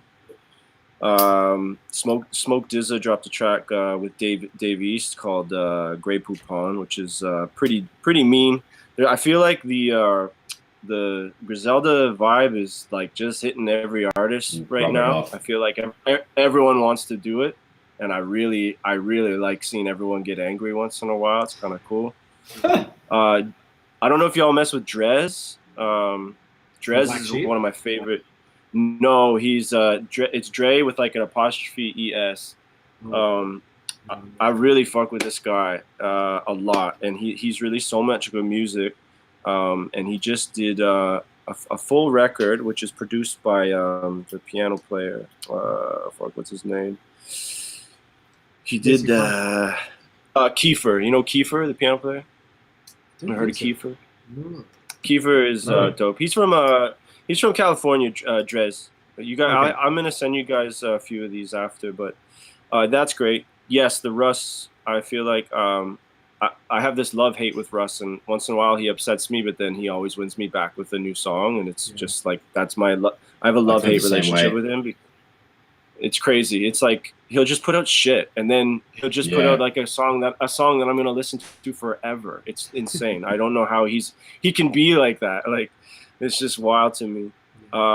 Cautious Clay, who I've actually really grown to love. Cautious Clay. He put out a track with Saba, which is pretty dope. Oh, cool.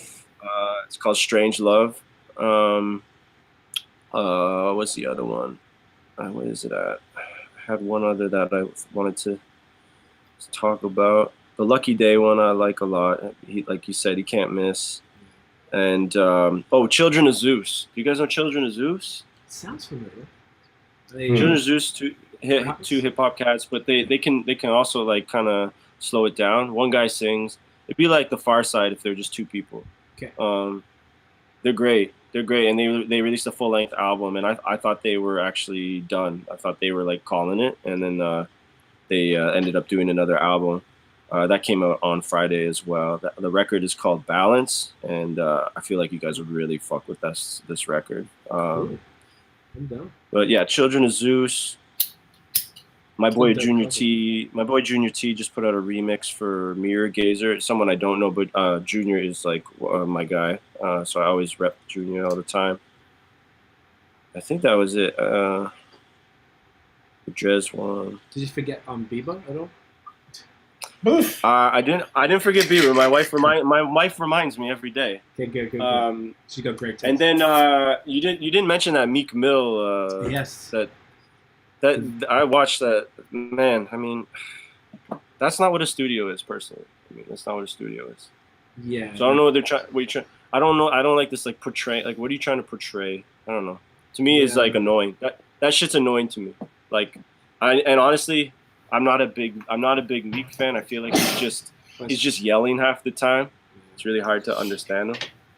But I hated the video, and I don't know why Dave East was even there. He should have got the fuck out of there. And when he walked in, he looked like he was bored in the video. It was just like, why am I here? He's just following that big titted woman everywhere. It was just like, what is this? This isn't a real studio. Was it Bobby Shmurda with him in the video? It was Bobby Shmurda, yeah. They're doing push-ups and shit. Yeah, I'm like, and just like the chains and the liquor and just in the studio like that. Like, I understand, maybe they just made the song and decided to do a studio scene, and maybe there was actually 20 people in there with him. That to me, though, was like the biggest. Like, I don't know if if we're in the studio, like I don't have time for shit. So if I'm in the studio, I want to be working, and I don't want people in there who aren't contributing, or I'm part of the team type of thing.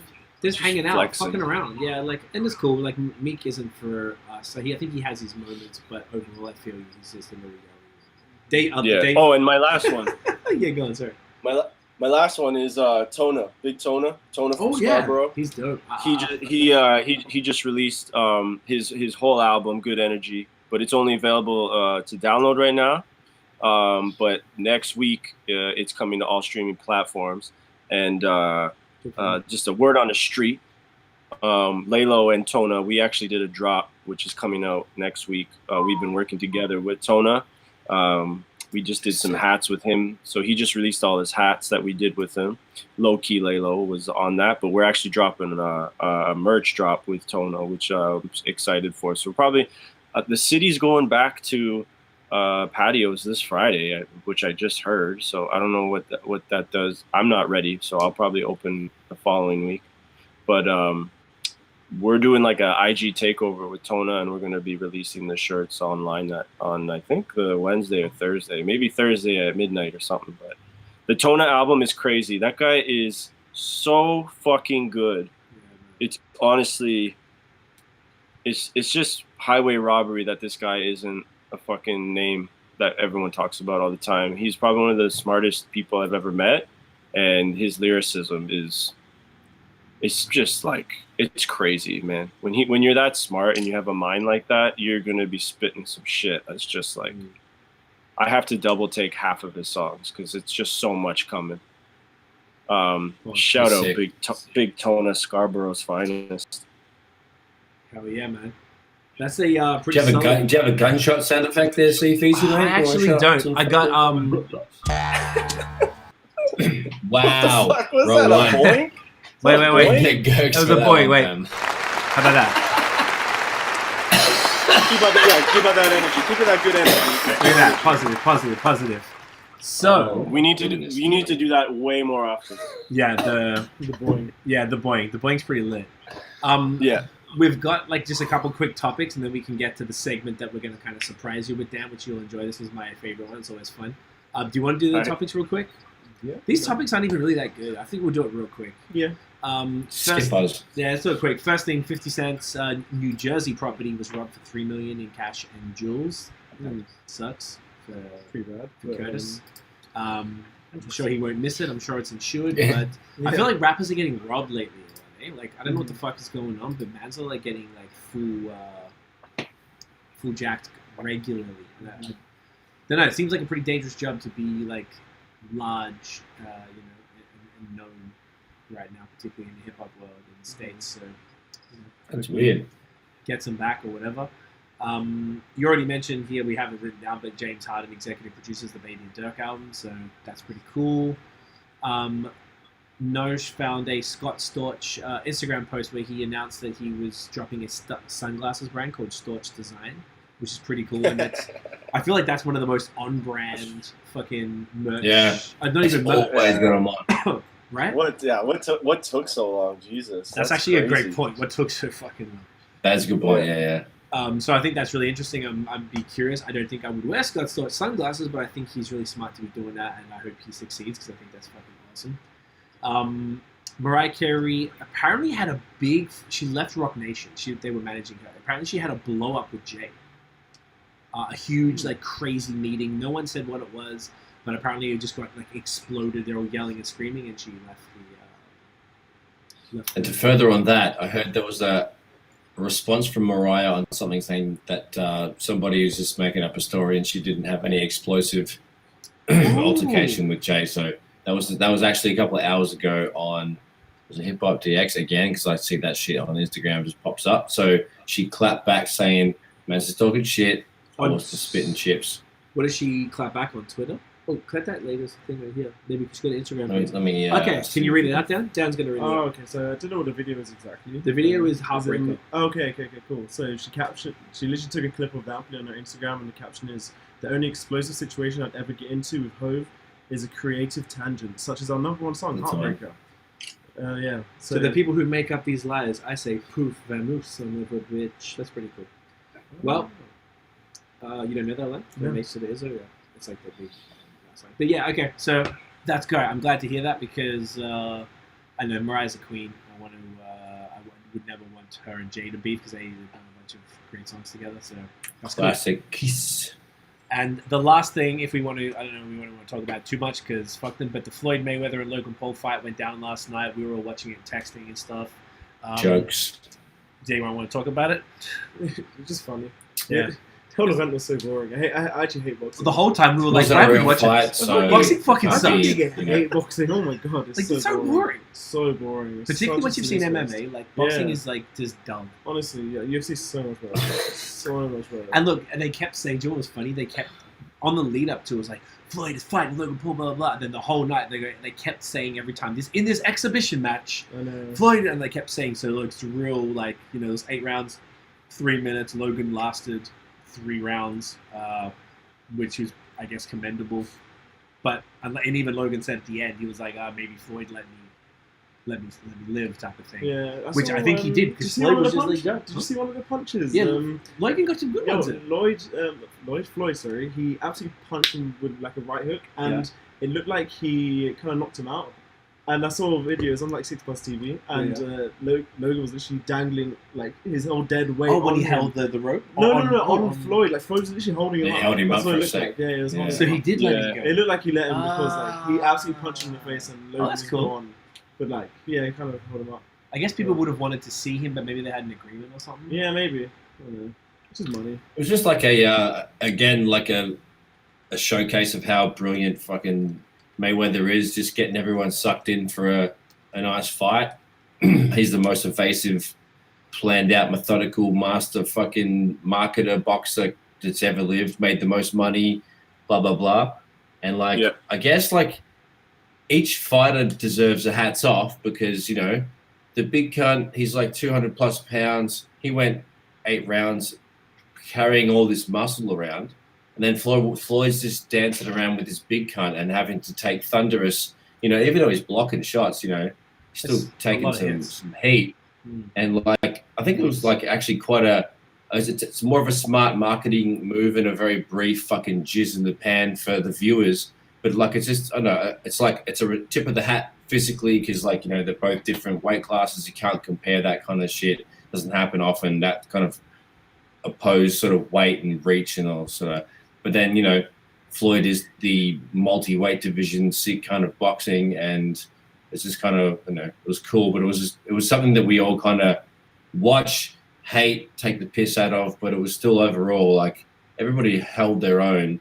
But they also, I think part of the contract, they were not allowed to get knocked out. There was like something about that. So that's probably why Floyd maybe might have Gurk the count a bit too much, and that's why he was holding him up. But I saw that little thing on Instagram with a little snippet about that, and there's a funny meme. But overall, it was pretty decent. It was a bit of a flaccid cock, but like it was still something that everybody watched. It was a lot of people were pissed about paying $40 for the pay-per-view. I know, we were furious that we all paid for it individually. Yeah, so furious. I want my money back. I want a refund. I wanted to just touch on why everyone hates Logan Paul because we were saying to Nosh didn't know about this, so I just wanted to quickly put out this. So people don't know, Logan Paul and his brother Jake obviously are dickheads on YouTube. They're just little fucking, I don't say arrogant, but they're like just little assholes from Ohio who moved to LA. Jake was on the Disney Channel, and Logan, they all just we were on Vine, and then came up doing pranks and challenges, just dumb shit.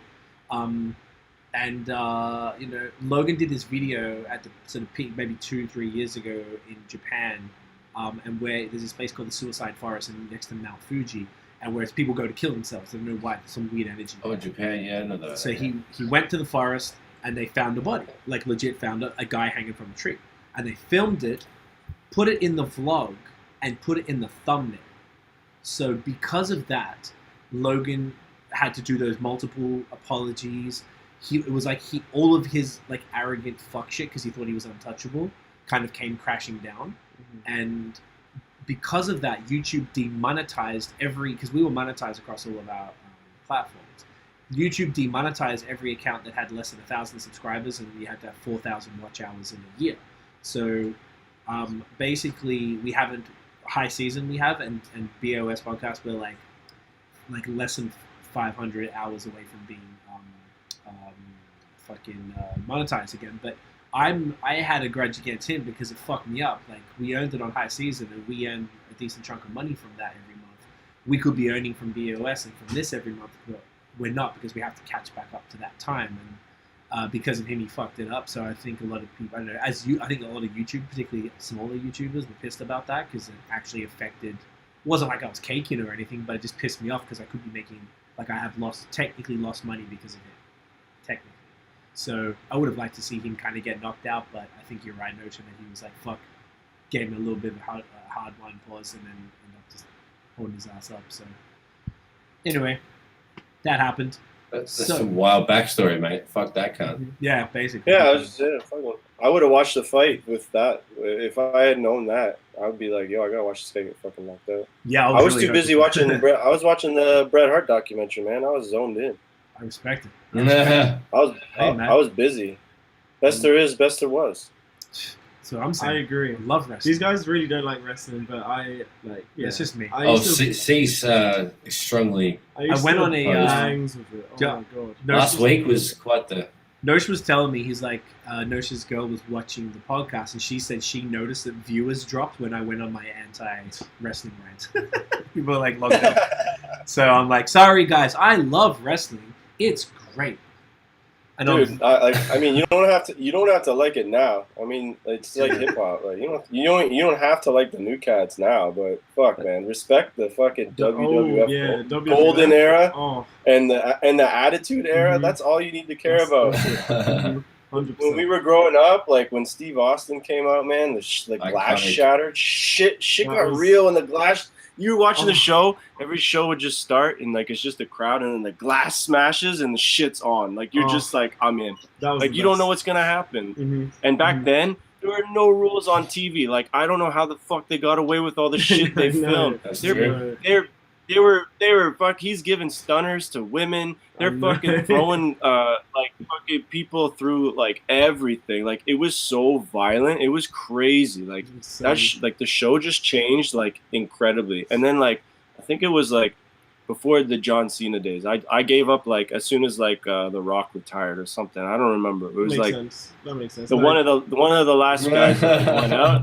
I was like, yo, I think I went to WrestleMania with my brother and we saw Hogan versus The Rock at the Sky Dome. shit. Oh my god. And- You were there, dude. See, Yeah, that's. No way. I remember seeing And, that shit when I was a kid in Australia. That was fucking Wow. fire. That's pretty much man. when I also stopped watching wrestling. That was fucking Oh, crazy. That was, I Yeah. think, that was it. So kind of because I- passing the torch.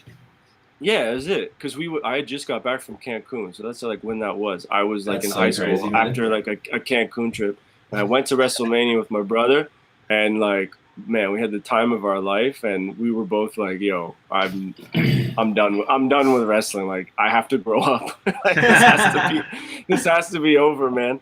And sure enough, like the company is just trying to reel back all of their nostalgic people, right? Yeah, that's all they that's all it is, man. It's just nostalgia. They're just so all I'm doing is watching all these biographies, and I'm just like, fuck, I love these. So good, like The these Rock and animals. Stone Cold, and like oh my Dude. god, I love The Rock. Like The Rock is Tell me about it. honestly, The Rock is probably one of my biggest idols. He is a G. Like I love The Rock Bro, and he Stone became Cold, he broke the threshold of crossover to actor, and now he's the highest paid Yeah, actor in the actor, world. yeah. If I Mhm. I don't even think I'm wrong when I say that. I think No, he's you're the not. highest No, paid he is the actor. highest I think it's like him and maybe Will Smith. I don't know Dang. who else would be up there. Hey man, good for him. Honestly, The Rock Fucking is wild. Yeah. honestly he deserves it. Craig, the way you talk about The Rock is how I feel about Bieber. Fair enough. Oh. Do you know what though? A lot of Oh, people. yeah, I was like, oh yeah, good for Bieber, good for Peaches. It's great. You know what? That's completely fair. I respect it. I don't have any ill will towards it. I think it's like I always just thought wrestling was whack because it wasn't real, same as everybody. But then I was not, like the way you guys just described it with the storylines and blah blah blah. I actually understand the vibes, but just like a lot of things, if you weren't there when it happened, it's really hard to get into it now. People get mad at me Yeah, because I never liked size. Master Ace. I never liked Master For sure. Ace because I didn't listen to it then. I can't listen to it now. It's too nursery rhyming for me. So it's impossible. You miss the window. It is what it is. And wrestling is one of those things for me. So, you know, Craig is saying here, Ultimate Warrior. I guess he was part of that. Yeah, he was a OG squad too. WWF wrestler. Warrior's a part of the biography too. Yeah, they did Classic. Warrior as well. I forgot that one. I mean, man, like just like all the roids too. Like the stories are just crazy. Like these guys are basically Oh, dogs. circus performers. Yeah. I mean, Mhm. I'd watch a They- doco. they on that. tour- It sounds interesting. dude, they tour 300 days a year. Like they don't see their families. don't Like see their and families, they're all addicts. Like all of them. They all have horrible stories. I mean, it's crazy. And then there's another show Mhm. that's like not positive WWF. Oh, And there's another show that, like, the dark side. of the wrestling. dark side of their Yeah, ring, yeah, bro. yeah. That show so is fucked up. Really, So fucked You want up. that? You don't have, Craig. You do not have to care about wrestling. These shows I'd are. love this to is watch like this is like watching Yeah, a murder that'd be- mystery. Yeah. Like you're just like, Damn. what the fuck? That's what that guy did. Like Jimmy Jesus. Superfly Snuka's a murderer. What the fuck? Yeah, like, it's insane. Honestly, you're so Yeah. right, though. I feel like you can enjoy anything. Yes. I feel like you can enjoy anything in, like, if you learn about it. So, like, as much as I never was there and I don't appreciate what it is, man, I would absolutely, because I feel like you're right. The stories behind, particularly in the 80s and 90s when shit was a little So much looser. money there as well. Like, And also man. back when, like, if you were famous, you're fucking famous. Not like everybody where there's all these tiers of fame. It was kind of went straight from it zero was like to like zero superstar. nothing. Yeah. So I think Yeah. those days, those people lived in such an extreme that anything, I would absolutely check that for sure. Yeah, 80s and 90s Yeah. people that made it to Yeah, like any man. kind of stardom were like ultra Wow. famous in comparison to what the fuck is going on now. Like you said, see with the tears. That's a good way to put it. Fucking Craig is saying just That's a couple good. quick things and we'll move on to the last thing. He said Vince McMahon was tenuous in his wickedness. Yeah, Mick Foley and the pain he endured. yeah. And Macho Man died in a car crash from a heart attack, likely from worries. Jesus Christ. Yeah, they're all roided up. That Mick Foley case is so fucked. The amount of pain he took, like, I just want to say this Insane. real quick. We just lost 2 viewers, and I think, we're not being negative about wrestling, which means they didn't unfollow because I didn't like wrestling. They stopped watching because we're talking about wrestling. oh my god. Yes, it's not me. the daughter If- speaks. If, Oh, I if, fucking if love it. this, That's so if this funny. podcast had a bit more violence, like if D just picked up a chair and whacked you, like your Oh, ratings would just It would be through the roof. ratings would just fire up. Rude, People would be like, rude. "Holy Oh my shit!" What if I Put stab him myself through with a this table. fucking cactus? Or Just take the computer and just- myself in the neck. So- Yeah, you should know. Self-inflicted is a little weird. Speaking of, I need to just do a quick. I'm just gonna get my my weed pen. I'll be right back. Yeah, do that. And then we'll get to the Do next it. segment. Boom. Alright. So, okay, so the viewers are back again, but basically I want them to know we're not going to talk about it. But I want to say, if Tiff Back is to here and music. that, I will watch that with you, Tiff, if she wants to watch that doco for sure. Definitely. Scoop up. Okay, so we've got one more segment left when Dan's back, Yes. because we're at 1 hour 41, which is pretty long for us. It's cool. We'll do one question each. Yeah, I got my overrated, underrated. Oh, do you want to do overrated, underrated, We as can do that opposed to instead, the do what it do you for- reckon? Let's do that. Let's do that. Yeah. Cool. Okay, because That's a fun segment. I like yeah, that. I like that even more because then we can keep. I've got a couple of other what do you reckon questions, but I feel like we can keep them stashed for another whenever, time, and yeah. we'll switch them up because I feel like the overrated, underrated went last episode. It went for like fucking 45 minutes Yeah, or yeah, something it can go It for was a bit dope. longer, but We'll try not I to be love it. that I long. love it. because we're already like over what we normally would Yeah, be. yeah, But yeah. I really like this segment. I feel like it's like It's interesting. I've got Yeah. some interesting. You have some good ones? Yeah, very different. I ones. like that you write them from a perspective where you already have an opinion because it's Yeah. more fun. Because if you wrote it and you didn't care, Mhm. it'd be like kind of boring. Mhm. But like you come in here, pause, and you're like, all right. Each this one I is- have a very strong, opinion. Yeah. very very strong opinion. I guess. No, it's good. I think it's more fun that way. I'll tell Dan as well when he's here to have a. The stronger the opinion, the better it is. Even if people disagree and stop watching, I don't think. I'm just so happy it wasn't my opinion. That's why people tuned out. It's because no man say fuck with wrestling enough. You know? No, it's because people appreciate it. Wrestling, honestly. I feel like a lot of people It's the love it. I best. feel like I'm in the minority. It was- for sure. yeah, like, people I think you are. fuck with There, it. there was one that UK YouTuber, and he was like probably a year above me, so he would have grown up watching it, and he made a tweet like, "I fucking hated wrestling when I was younger and shit." And everyone was getting Part on of to him. it. Yeah, everyone's getting on to him. I was like, "Yo, deservedly." Like, So it's probably better to No. shut the fuck Yeah, up. you shouldn't I, do never, that. I don't hate it enough to tweet if about you it. tweeted about it, then I think I get people you. would. Yeah, Yeah, but I wouldn't have put myself through that. No, So, Dan, we have this segment. We have 2 different segments we alternate between. So this week we're doing overrated, underrated. So Dan, Baby D, has come up with a bunch of things that we Okay. can say are overrated or underrated. You know, sometimes you can say they're adequately rated, but it's more fun if you go either way. And the more opinionated you are, the funner this is. Like, Mhm. as in, and it's okay to be a prick about it. So, hang on, what can I play? Maybe this Yeah, one? go. Let's go, Dan. First one. We'll keep it music related. Okay. The artist's future. Overrated. Overrated. Alrighty. Oh my god, no. Do you think Plain he's sweet. underrated? He's underrated? Yeah, 100%, because people think he raps only about money, he only mumble raps, he doesn't rap on beat, he doesn't... But honestly, if you listen to what he says, he raps about love, romance, money, success, fame. Like, he is such, like... I can't... It's not that. It's not that. He's the package. I Yeah. can't... Why do I have- dealing? Drug dealing Why do I have sometimes. Why do I have to listen so closely though? Why can't I just hear him? But You could say that about rappity rappers. You could say that Sometimes about- we say you yeah. have to listen hard to anybody. It's true. I don't know, man. I think- Does he have longevity, guys? Come on, he ain't gonna be around in a few years. he will. He's just He will. He he'll does he'll own an empire, but he ain't gonna be making music. There's this like crazy statistic about like most number one on record labels, and he's like up there with Jay-Z, Eminem. Like I think he's like third of all time in terms of record label releases, number ones or something. Right.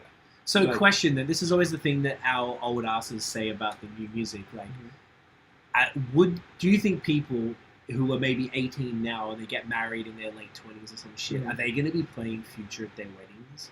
Like, is that what like your If- grandma's going to have to listen to? If the case was, Like- I so happen to get married tomorrow, I would have Future on my wedding, 100%. Like playing, Oh, like 110%. Like no so what kind doubt. of shoes no would I doubt wear? You wear whatever you What kind want. of shoes do I wear to the wedding? Like some Yeezys. Jordans with my You wear Yeezys. suckers? Yeezys only. Yeezys yeah. only. Yeah. But honestly, no. Future. Truth. I'll start Everyone, saving them. everyone has this stigma about him that he's shit and he only raps on one thing and you can't understand him. But I've listened to him. You can understand him, but it's not like I honestly think it's a generational thing, to be honest, because I've tried and like I can't even name a song that has ever stood out to me. Mm. Y'all gonna hate Dan. This is when we're not like, listen, we have wrestling and that's gonna make our That's relationship really okay. strong. Yeah, I'm happy with it.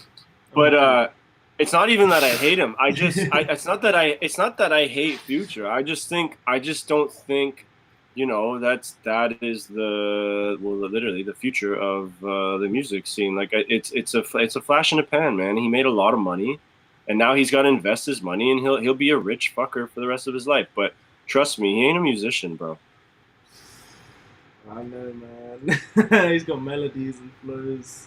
I don't know. I really like him. I really like Future, and I feel like there's the whole I know. stigma about him only being a mumble rapper who raps about nothing. I think that's very wrong.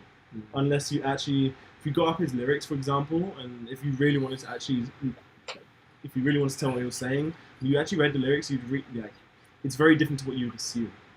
But like, Yeah. I get on the face of it, it's like, oh fuck this guy because he can barely even rap and like he's just an auto-tune sort of thing. But like, I understand.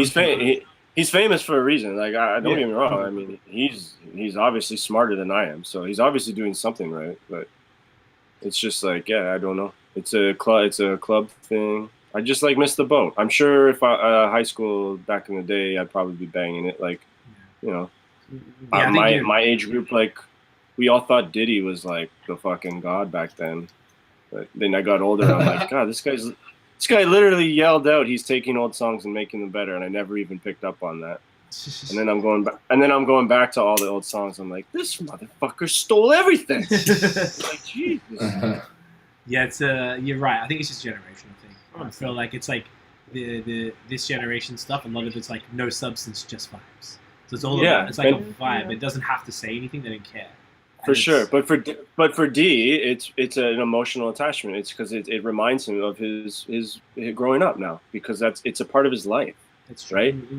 right? For me, it's because I relate to this because I'm preaching old stuff to young guys all the time, and I get it because I'm literally trying to do the same thing with like well, not my dad, but like just like people who are older would never understand hip hop. Like there's just like a lot of people, there's a generational gap of like hip hop's not even accepted, right? Mm-hmm. So now I'm a newer generation who loves hip hop, but now I'm critiquing any style of genre that comes into the realm of hip hop. So for me, is he a hip hop artist? I don't know. I mean, I feel like he's an evolved hip hop artist in a different sector of hip hop, and it's not really hip hop to me.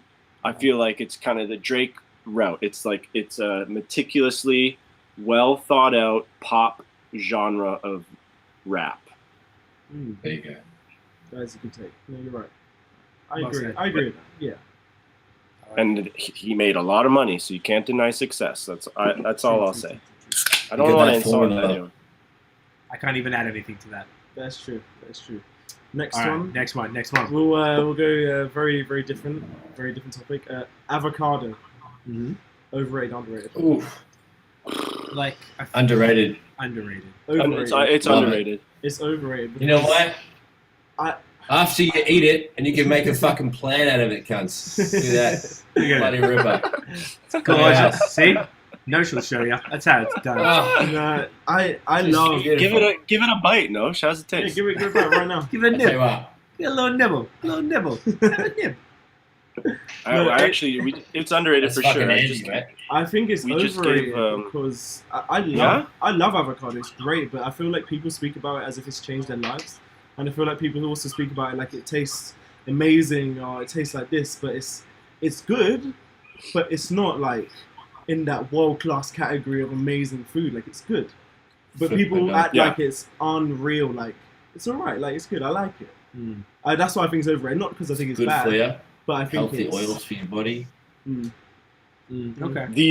The overratedness for sure is the extra charge. It's like The fuck off, hipster man. cunts. Yeah. When they're Yeah. like, it's a $3 $20 charge. for smashed avocado toast. Like two- Fuck off. $2.50. I'm like, give me the whole avocado, bitch. Yeah, not just like a spoon. Get out of here. Tiff is Like, saying, spread it on your shit. You're like, that's like not. It's like this much. yeah, it's like, it's rude, really. That's Don't why- act. Don't act like it's just. I guess yes. D. I agree. Stop acting like it's fucking rare. It's not a rare It's not a fucking rare thing. thing. You can get it in. Yeah. Like, you can go anywhere. In that with that point, it probably is a little That's overrated why because I- people go a little too hard with Mhm. it, and then they drain people's pockets just for this little extra thing. For Tip- sure. But Tiff is saying this is funny. She's like underrated, and this is to Dan, I guess. You don't even understand food, mate. Disrespect. I thought. I love me a good guac. Actually, it's funny Yeah. because Guac is so good. my newborn, my boy Jack, he's 5 months, and we just we started feeding him, and his first food is avocado. His first food he ate it the other day. So I would say it is underrated because fuck man, a baby eats Bangs it. That's it. a big Smushed it. fucking deal. Okay. You know what I'm saying? No, that's a fair Babies point. know. Babies got them refined food. palates. Babies no food. You know what I mean? You know what I mean? Real connoisseur. That's what I'm real saying. connoisseur. We'll Love stick it. to the topic of food. Okay.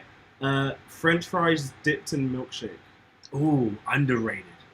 Underrated as fuck. I love it's that. So bang. It's Even so better, nice. ice cream. Oh, either one. Either Sundae, one. yeah. It's great. What do you guys reckon? I've done Yeah, that like it's- once. It's funny. Yeah, Tops, I done it and once, and it it was was crazy it was good. pretty good. Nosh? Um, Oh, the Same Dan thing. Yeah, done it once. Crazy good. Fire bombs. Okay. I have to do it again. I haven't been reminded until right now. So thank you, sir. Okay. You're so Just quickly coming back, Craig is saying it doesn't grow in Canada, so we're paying for the plane ticket. That's a good point. And Tiff is saying about your boy Jack, what a wonderful young boy. He knows about the guac. oh, yeah. He's a stud. He fucking knows the deal. But yeah, for the fries, it's really weird. It's like, fried potato with salt, and you dip it in, like, say, like a caramel sundae or a milkshake, whatever. It's the same consistency, I guess. And it's just almost like that sweet ice cream, even if you get a little bit of the fudge or something in there. And, like, it just... I don't know why it works, but it It's works. the sweet and the savory. It's I guess it so is, right? good, like, On paper, it's so the good. sound. balance. Yeah, it doesn't sound right, but like honestly, it's Yeah. it's amazing. Here we go. Craig saying my wifey put me onto the strawberry shakes and fries. See, Yeah. there you go. Oh You know my the God, fucking strawberry vibes, bro. shakes. You know There the you fucking vibes. Amazing. You know what I'm saying. You know what they say. You know the fucking vibes. I'm here for that. I'm here for I'm it. here for it. I'm here for it. Okay, wait. I gotta. Where you go next? Let me say a couple things to Dan. You dopey cunt. Do I fucking know you, cunt? You know. You know what I'm saying? Can you, like, for 1 second not be a fuckwit? I don't Oh, think shit. I Is fucking know that you, that, cunt. Get the fuck out of here. It's the Damo and Darren at the train station. Yeah. It's one of the best animated shorts you've ever seen. It's the greatest thing to Amazing. ever happen to the internet. Ever come out of Oh, Australia. you always do this Wow. to me. All right, next one. Next one. American football. So not actual football. And Oh. NFL. Like Overrated. Overrated. Overrated as fuck. It's Heavily so overrated. bad. Oh my god, I hate that sport. I hate that I sport. don't hate it, but No, I think people I get think way it's- too It's a excited. nonsense It's sport. racist. It's nonsense. boring. It's slow and It's- shit. It's just. But there's lots of good It's people so that play shit. the game. Oh my Wow, God. you said like but me the with owners wrestling. are all cunts. Damn. Honestly, Yeah, no, I can it's fuck off so for that shit, bad. mate. Like they Let's could go, literally peace. ditch the whole NFL and I'll be happy. Like it's Peace. so bad. Like Love it. you Nice can't one. you can't play a game Wow. of American football for more than like 60 seconds without stoppage, and that to me is so nonsensical. I It makes get no it, yeah. sense. Like it's just Fuck. dumb. Okay, It's you all sound so crazy. First of all, you don't even know fucking football. You guys call it gridiron from where I've been when I'm in Australia. You didn't even know how to call it. But it was I'm like, what are you calling it gridiron for? And stop calling it ice hockey. You guys don't know American sports, okay? The NFL is the highest grossing sport in the fucking world, and I'm a diehard Green Bay Packer fan. You know why there's stoppage? Because it's war on a field. It's guys fucking setting up plays to We watch kill each rugby. other each minute, and you have a time limit to get that play in. It's fucked. I love the NFL. I love the playoffs. Do or die. One game only. You're out. No playoffs. Fuck that shit. One game wins it all. Super Bowl. Fuck yeah. That's how And it's NFL does it 16 too. Boom. And it's 16 weeks. It's fucking over in 16 weeks. That's nothing. Every Sunday, all the games on at once. It's my favorite day of the week. I fucking drink with my pops and my brother, and we fucking love our Pack Go, Cheesehead for life. I had a feeling you were going to be passionate about this. It makes me happy. That is Uh, amazing. Craig is What a saying here clapback. I just love that. CTEs. Craig is saying CTEs and brain damage. Yeah. Happens Hey, there he is. Look at that. Oh! I have everything in this house. I have Got that everything. life. Green Bay. My family, Love that. my family has. We own. It's the only team in all sports that the fans own. We bought our old man stock in the team over 10 years ago when they opened it up. So we're actually owners. We're a family. We have a few stocks in the team. That's hilarious. Wow. You know what? Like, I don't think it's possible. Really, and I guess you understand. Where none of us are from Canada or North America, so we couldn't possibly understand. I mean, Dan calls soccer football. We call Aussie rules football. It's actual football. So all of us, yeah, we can all say that about all of us because you know that Aussie rules is actual football. But like, I somewhat agree. Like, I kind of agree. Aussie rules is still football. You're not picking up with your No, hands. it is. You're not picking up with No, your I- hands. Like, it's I football. liked it. I enjoyed it. I enjoyed when I was out there. We were watching. Was it Queensland? And there was a crazy game. We saw a fucking crazy game. It was so I think much you're talking fun. about rugby. Yeah, because New South Wales and Queensland, the rugby state of origins. origin. State of origin. Origins. Okay, then that was a rugby game. See, Yeah. this is what I mean. That's I just have the no one right off. to ever. I have no right to ever talk about. That's right. We don't That talk stuff about it sucks. either. But it's hard, like Because when I'm there, everyone loves it, right? So I'm not going to be like, This is trash. Yeah. I don't know what to do, or like even the fucking cricket, like it was too long, but they loved it. I was like, fuck, Cricket okay, Sucks. cricket's Cricket's trash. way too man. long. Dude, we're all on the same page with that. You know what though? okay. I don't like sport. I feel like as an entrepreneur, like, and I know this, I get it, but I think sports are a waste of time. I think it's just such a distraction, and I got better shit to do with my time. But I understand the value of it. I've been to. We saw. Who did we see? No, fucking Atlanta Falcons And game. Kansas City. And what? Okay. Oh, and, you know, for the NFL. Yeah. in Atlanta, we went to the stadium, and that was amazing. it was an amazing experience. It was so epic. Like I've been to all the sports I could possibly go to. I've seen it all live. I love it. I love going to live sports. Yeah. It's fun as fuck. I've been to a million NBA games and like whatever. Like tennis, I used to go to the Australian Open all the time. Like I fuck with it in that context, but I don't have. I think it's just like such a waste. In of time. person, he fucks with it. Exactly in person, I'm down for it. But yeah, I don't have a problem. I think you just I don't have a respect that. team. You know, if you don't have a I got team, teams. I mean, what's I got the teams point? I got teams for everything. I still don't. I'm like You got a football team? for NFL No, actual football. soccer. Yeah. Oh, not soccer. No. Wow. Of course. Well, how would I? I'd never. You had to tell me who even plays. Okay. I don't know anything about soccer, but I got obviously Toronto Raptors, and I guess I sort of moved around a bit for NFL, but usually probably just Atlanta because I was like I banged with them. But I used to fuck with San Francisco back in the day because I had the jersey. And then whatever. So I had teams. It's not like baseball, obviously Toronto and blah blah blah. But like hockey. Sorry, Leafs. I have to stay the Leafs because I was in Toronto first. Blah blah blah. But like I don't know. I just don't care because. If I'm sitting there watching sports, it's a distraction, and I'm doing too much. Like we have probably like 6 hours a week where we don't work, like on Saturday nights. Yeah, that's literally all. Like this is work, or podcast and stuff is work. As soon as you finish is work. It's just I can't justify spending time on sports, but I get it. What do you think? Craig is saying Pittsburgh directing money away from schools to build their stadium. The Steelers, I believe the Steelers would be doing that because, well, first of all, Americans are fucked. If we're just gonna break down, like the NFL, I mean, it's a corrupt. All sports are corrupt, right? But like, yeah, I don't. That's why Green Bay is the only team you should cheer for because it's the only team that's owned by the people. It's crazy, guys. Like if you actually read about it, like it's the town. And I've been to Green Bay twice with my dad and my brother. And it's incredible. Like the feeling, it's like the Twilight Zone. You just drive around and everyone is wearing Green Bay clothes of any kind, shoes, fucking pants. Every house we went during Christmas. The cheese out there, mate? No one has. Oh, the cheese is phenomenal, and the beer. Some of the best breweries in the fucking world are right in Wisconsin.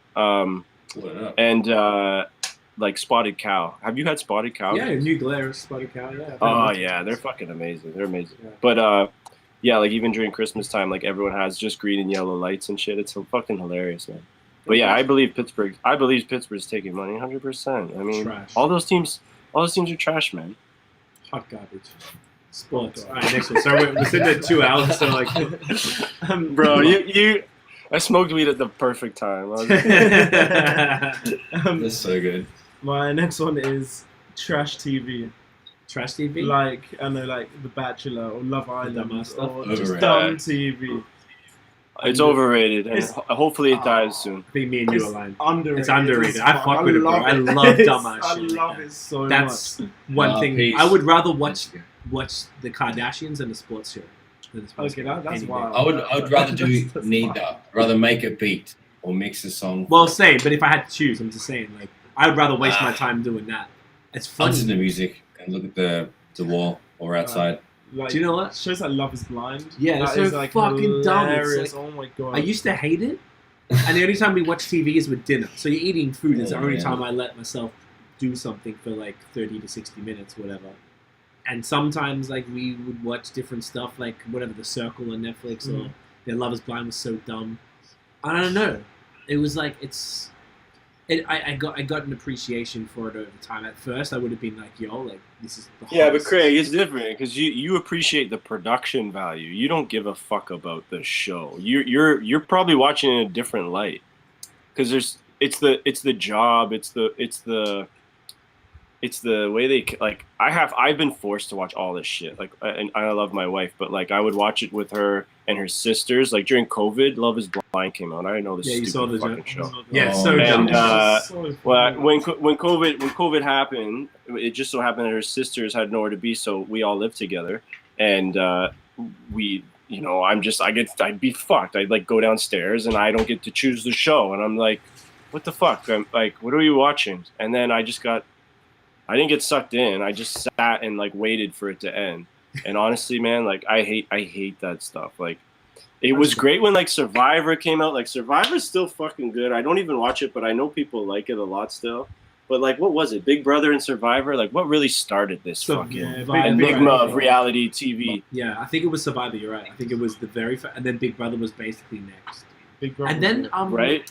Like the American Idol, the British one, Pop Star, and like all the X Factor. X Factor. So, yeah, that brought like random did it? stories go to anybody, like strangers. People just want to, and people like the embarrassing, like it's the embarrassment factor. It's like we're just like horrible human drama. beings. Like, No, do you know what it is? Wanna... It's drama.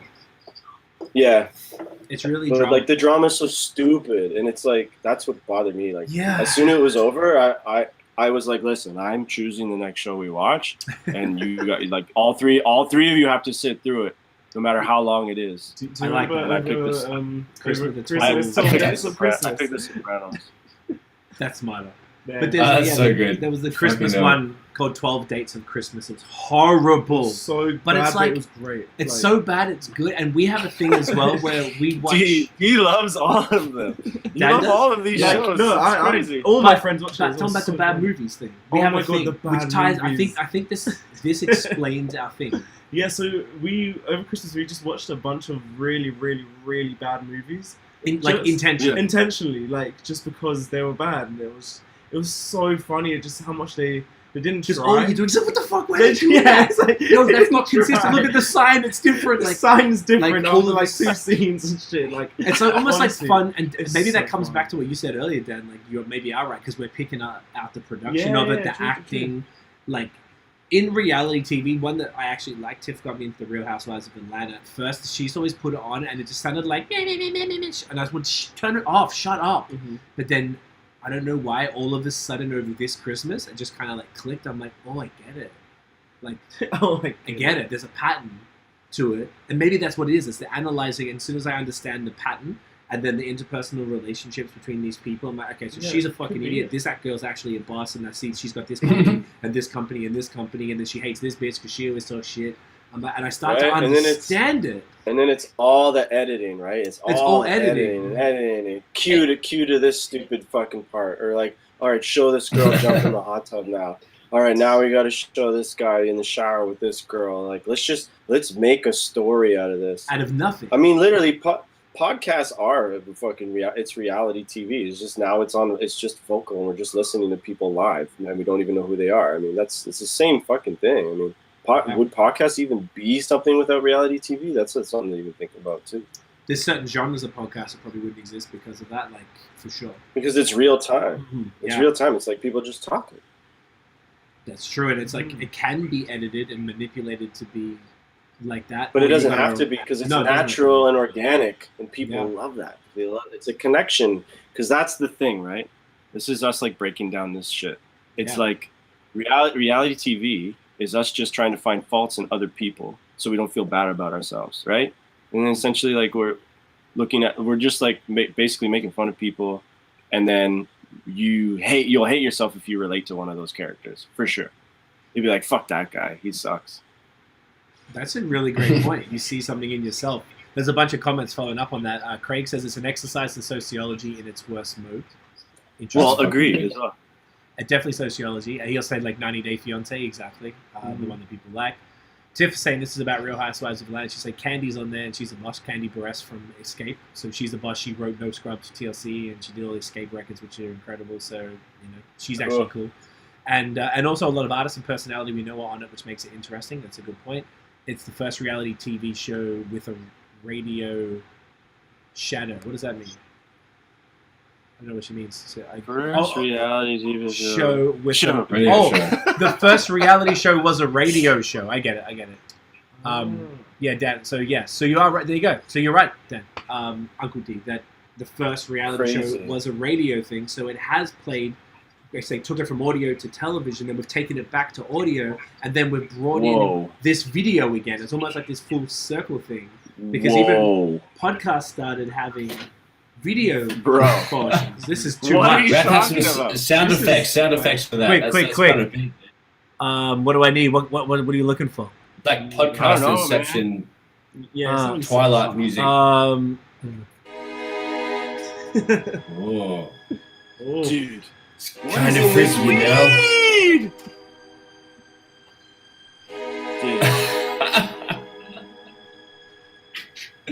What is in this weed, man? Dude.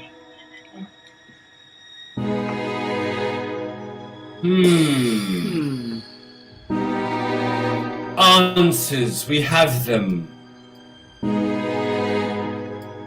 What the fuck? Bro, this is my basement. Alright, okay, sorry. Just gonna go. It's actually like that was Jesus. way longer than I thought. I go for like Well 3 done. minutes. It's a Yeah, it full goes song. on long. Wow. Okay, Okay. we good. We got My last one. heart Last started one? racing.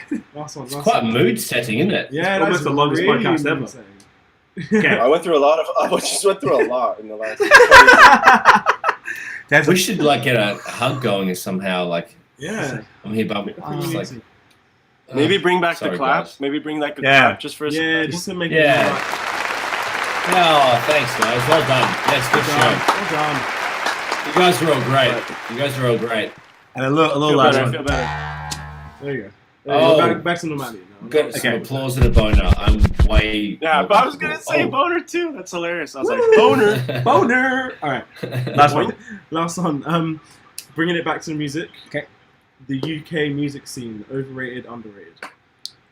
Ooh, In any specific options. genre or just general? Rap.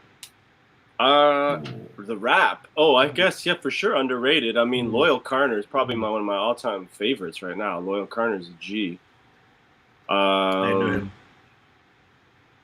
If you listen to Drowning, Not Waving, first of all, best album name I've ever heard. It's an incredible record. Incredible. Loyal Carner, it's super underrated, man. For sure. Those guys should be way bigger, and their crossover should be, I think, a bit more thorough. But I mean, it's all the algorithm. That's why music's great. You got to pass it on. I like that. What do you think, Nosh? I actually forgot the question. Oh, is British UK hip hop scene is it overrated? Oh yes. So pockets, I guess, are underrated, but mostly, I guess, I need to be exposed to more. So, I guess it's kind of properly rated because I don't know enough. How's that? Fair enough. I like that. I'll accept that. I'll probably say it's underrated because of the lack of it's very local. The some of it I think is horror, but then you can say it about anything. Some is not great, some's amazing. So like, it has the spectrum. I think that has. I think overall, that's why I asked if you talk about hip hop, because I think British music period is the greatest music. The British soul artists. I don't know if much has really touched them. Like most artists I love that like touch my fucking soul are from the UK. So I fuck with it so heavy. I think with the stuff that you fuck with, the thing is if you're not from there, sometimes you've got bigger artists like Stormzy, whatever, Skepta and stuff that cross over and such in the hip hop world. But then you got a lot of the other stuff is super hyper local and niche in that. Yeah. And it's one of those things, right, where at the same token, with that nicheness, sometimes it's like if you're speaking to everybody, you're speaking to no one. But if you're speaking to a niche, that niche, people they love British hip hop because it's British rap, and they want to hear them talk about those British things and use those slang terms to talk about those places that's authentic to them, and that's why people love it. They don't have to be anything else. So, I fuck with it. I really dig it. Yeah, same. Underrated, 100%. Like if it wasn't for I really think if it wasn't for Drake, I really think no one would know UK music or rap In the greater. What about Stormzy? I feel like Stormzy sort of. I feel like even with Stormzy, I feel like he's His definitely- opportunities were from Drake's. Yeah. I feel like without Drake or without the emergence of artists like Burna Boy, I really feel like the UK music scene wouldn't even, or the UK rap especially, wouldn't have transitioned over. I feel like Drake and Skepta, especially Skepta's link up with Drake, really changed a lot of things. And then Drake did the song Gigs as well. Yep. And it's it really changed a lot of stuff. To the point where Drake is making songs with really small UK artists. At the time, H.E.R, he's not big. He's not really that big at all in comparison to those Stormzy and Skepta and shit. But the fact that Drake's even making songs with him, I feel like he's really transitioned a lot. And I feel like he's the reason why we have an international presence. I think. Well, that could also just be because there's a younger generation that's coming out of the UK, right? Don't young. How old is Drake? What's he got? Drake is 30. Yeah, 34 something like that. 33, 34. Okay, so I'm 4 years older, and that doesn't really mean anything. But I feel like he's just a smart businessman. If the names that you're mentioning are like the Stormzy, fucking Slow Tie, like Stefflon Don. These are people who are like mainstream, right? Yeah. But Little Sims is super underrated. Great, and she's Probably one of my favorite artists in the last 5 years. Like I said, Loyal Carner. you guys do need to get on Loyal Carner. If you ever listen to Tom Misch, you would have heard Loyal Carner on a couple songs spitting. Oh yeah, I do like Tom Misch. Yeah. Who else was there? Getz is pretty badass. Getz is incredible, man. He's so good. Dave is great. Dave is amazing as well. I'm just like going through this list, but it's not a lot, which means it's underrated because there's probably a lot of people who are good and are not getting any love. 100%. It's nice to see it grow though, like this, and even just the stuff that you showed us, because like it's interesting having you here as far as like bringing that UK, and I guess you haven't added stuff as much lately. If you heard something, you put it out there. But it's like nowadays, unless it's like there's like these whole like grime and drill YouTube like channels, and it's like some of the music's so similar and it's just kind of boring and shit. Yo, guys, fuck! I really you're from the UK. I urge all of you to put on that album tonight, the Loyal Carner album. It was top 5 for me. What was it 3 years ago? It came out. He's putting out so many other. He put out so many other projects, and actually, I forget what show it was. Maybe it was an HBO show, and the end credits was one of his tracks, and that was the first time I ever heard him.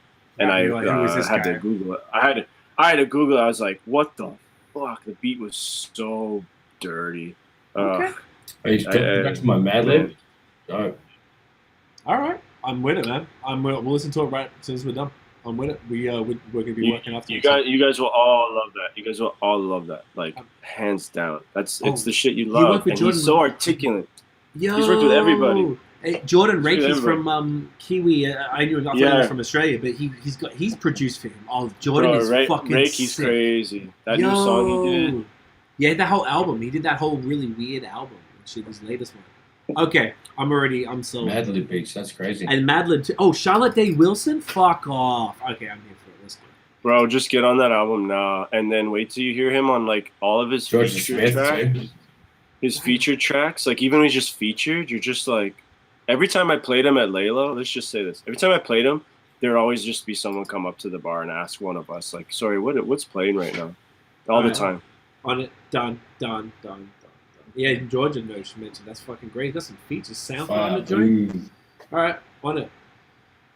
So with that, and we're now at 2.25 hours, so maybe we'll wrap it up. I just don't know how long people fuck with it. Damn, this has been epic. I like it. It's like those, we didn't want to cut it off for the sake of an arbitrary time frame, because when the convo is fire, and the viewers stayed the whole time, except for the rest of the conversation. They came back. So,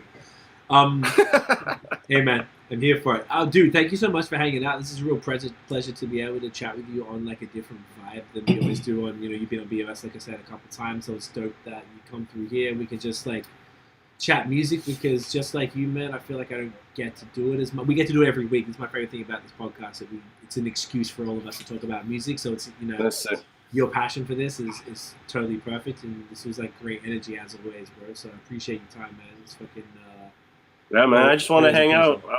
I just selfishly just wanted to chill with you. That's all. No, let's I feel like we could do this every few months or something. Come through, hang out. Let's have a little sesh. It's great. Bring some vibes. Talk about wrestling. I like sharing a lot of music. Honestly, that's like my favorite thing to do. So if you ever do want, and if your listeners want, on Spotify, follow Laylow TO. Yes, because we do the daily routine every Friday, which we just add all the new music that we like. That would be the suit the Laylow vibe essentially, but it's all new music. It's constantly, and we're always releasing new playlists to keep people up on new tunes. It's perfect, man. And also make sure that where can everybody follow you online and to keep up on the beers and also the new merch drops and stuff? Laylow Shop. That's all you really need. At Laylow Shop, and then everything is there from there to Laylow Radio, Laylow Brewery, Laylow Laughs. I love it. Yeah, fucking right. I just remember we have to take the thumbnail. Want to hold something? I'm gonna take a screenshot. Yeah, let these man them know. Yeah, hold that up. Hold that up. Yeah. Don't want to see your pretty face? Okay, fuck it. Needs to face up. Oh, look at that. There's that ice cream right there. Beautiful. It's that motherfucking... Oh, hang on. Wait, you did a funny face. Oh, that's fine. That's good. That's good. Yes, gangsta. All right. So make sure to check that. Check out Dan. Dan, stick around. I'm going to wrap this up and stick around. We can wrap up after. Nosh, where can everyone find you, mate? Boom. At Notion Baby on Instagram, Twitter, and Facebook. At Ill Note Studios on Instagram and Facebook. Brand new website revamp, illnotestudios.com. Fucking own pitches, mixing, mastering examples. Check it out. How you going? Wait, I'm trying to find all the. All right, there it is. Go check it out. illnotestudios.com. Scratch it up. Baby D. I, Dan Johnson, on Instagram and Twitter, and I obviously stream video games on Twitch. HTFGXMING on Twitch. Come hit me up. Wednesday, Saturday, Sundays. Probably streaming more. You know how it goes. What about you, Sabs? You can get me CWFOR, Instagram and Twitter. Guys, everyone, thank you so much for watching and listening. If you enjoyed the episode, mate, smash the thumbs up, hit subscribe below, hit that fucking notification bell. Ding, cunt. So you know when all the new episodes drop. Make sure you follow us everywhere on social media at The Movement Fam, and also follow Bad Habits with C and Notion on all the fucking Spotify and Apple Podcasts and all that nonsense. We are everywhere. Make sure you give us a subscribe, and if you're on Apple Podcasts, give us a little rating. It helps a lot. We are back every Monday, 8:30 p.m. Eastern. Guys, be safe. Enjoy the week. Fucking get it in ya. Oh, hang on a sec. No, I need to play this first, don't I? Get dog up, yeah. Get your gun. Hey. Oh, wait. Go get nude.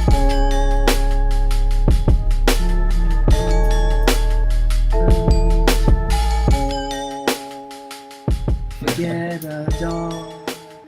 Right through ya. Yeah, come. Up you can.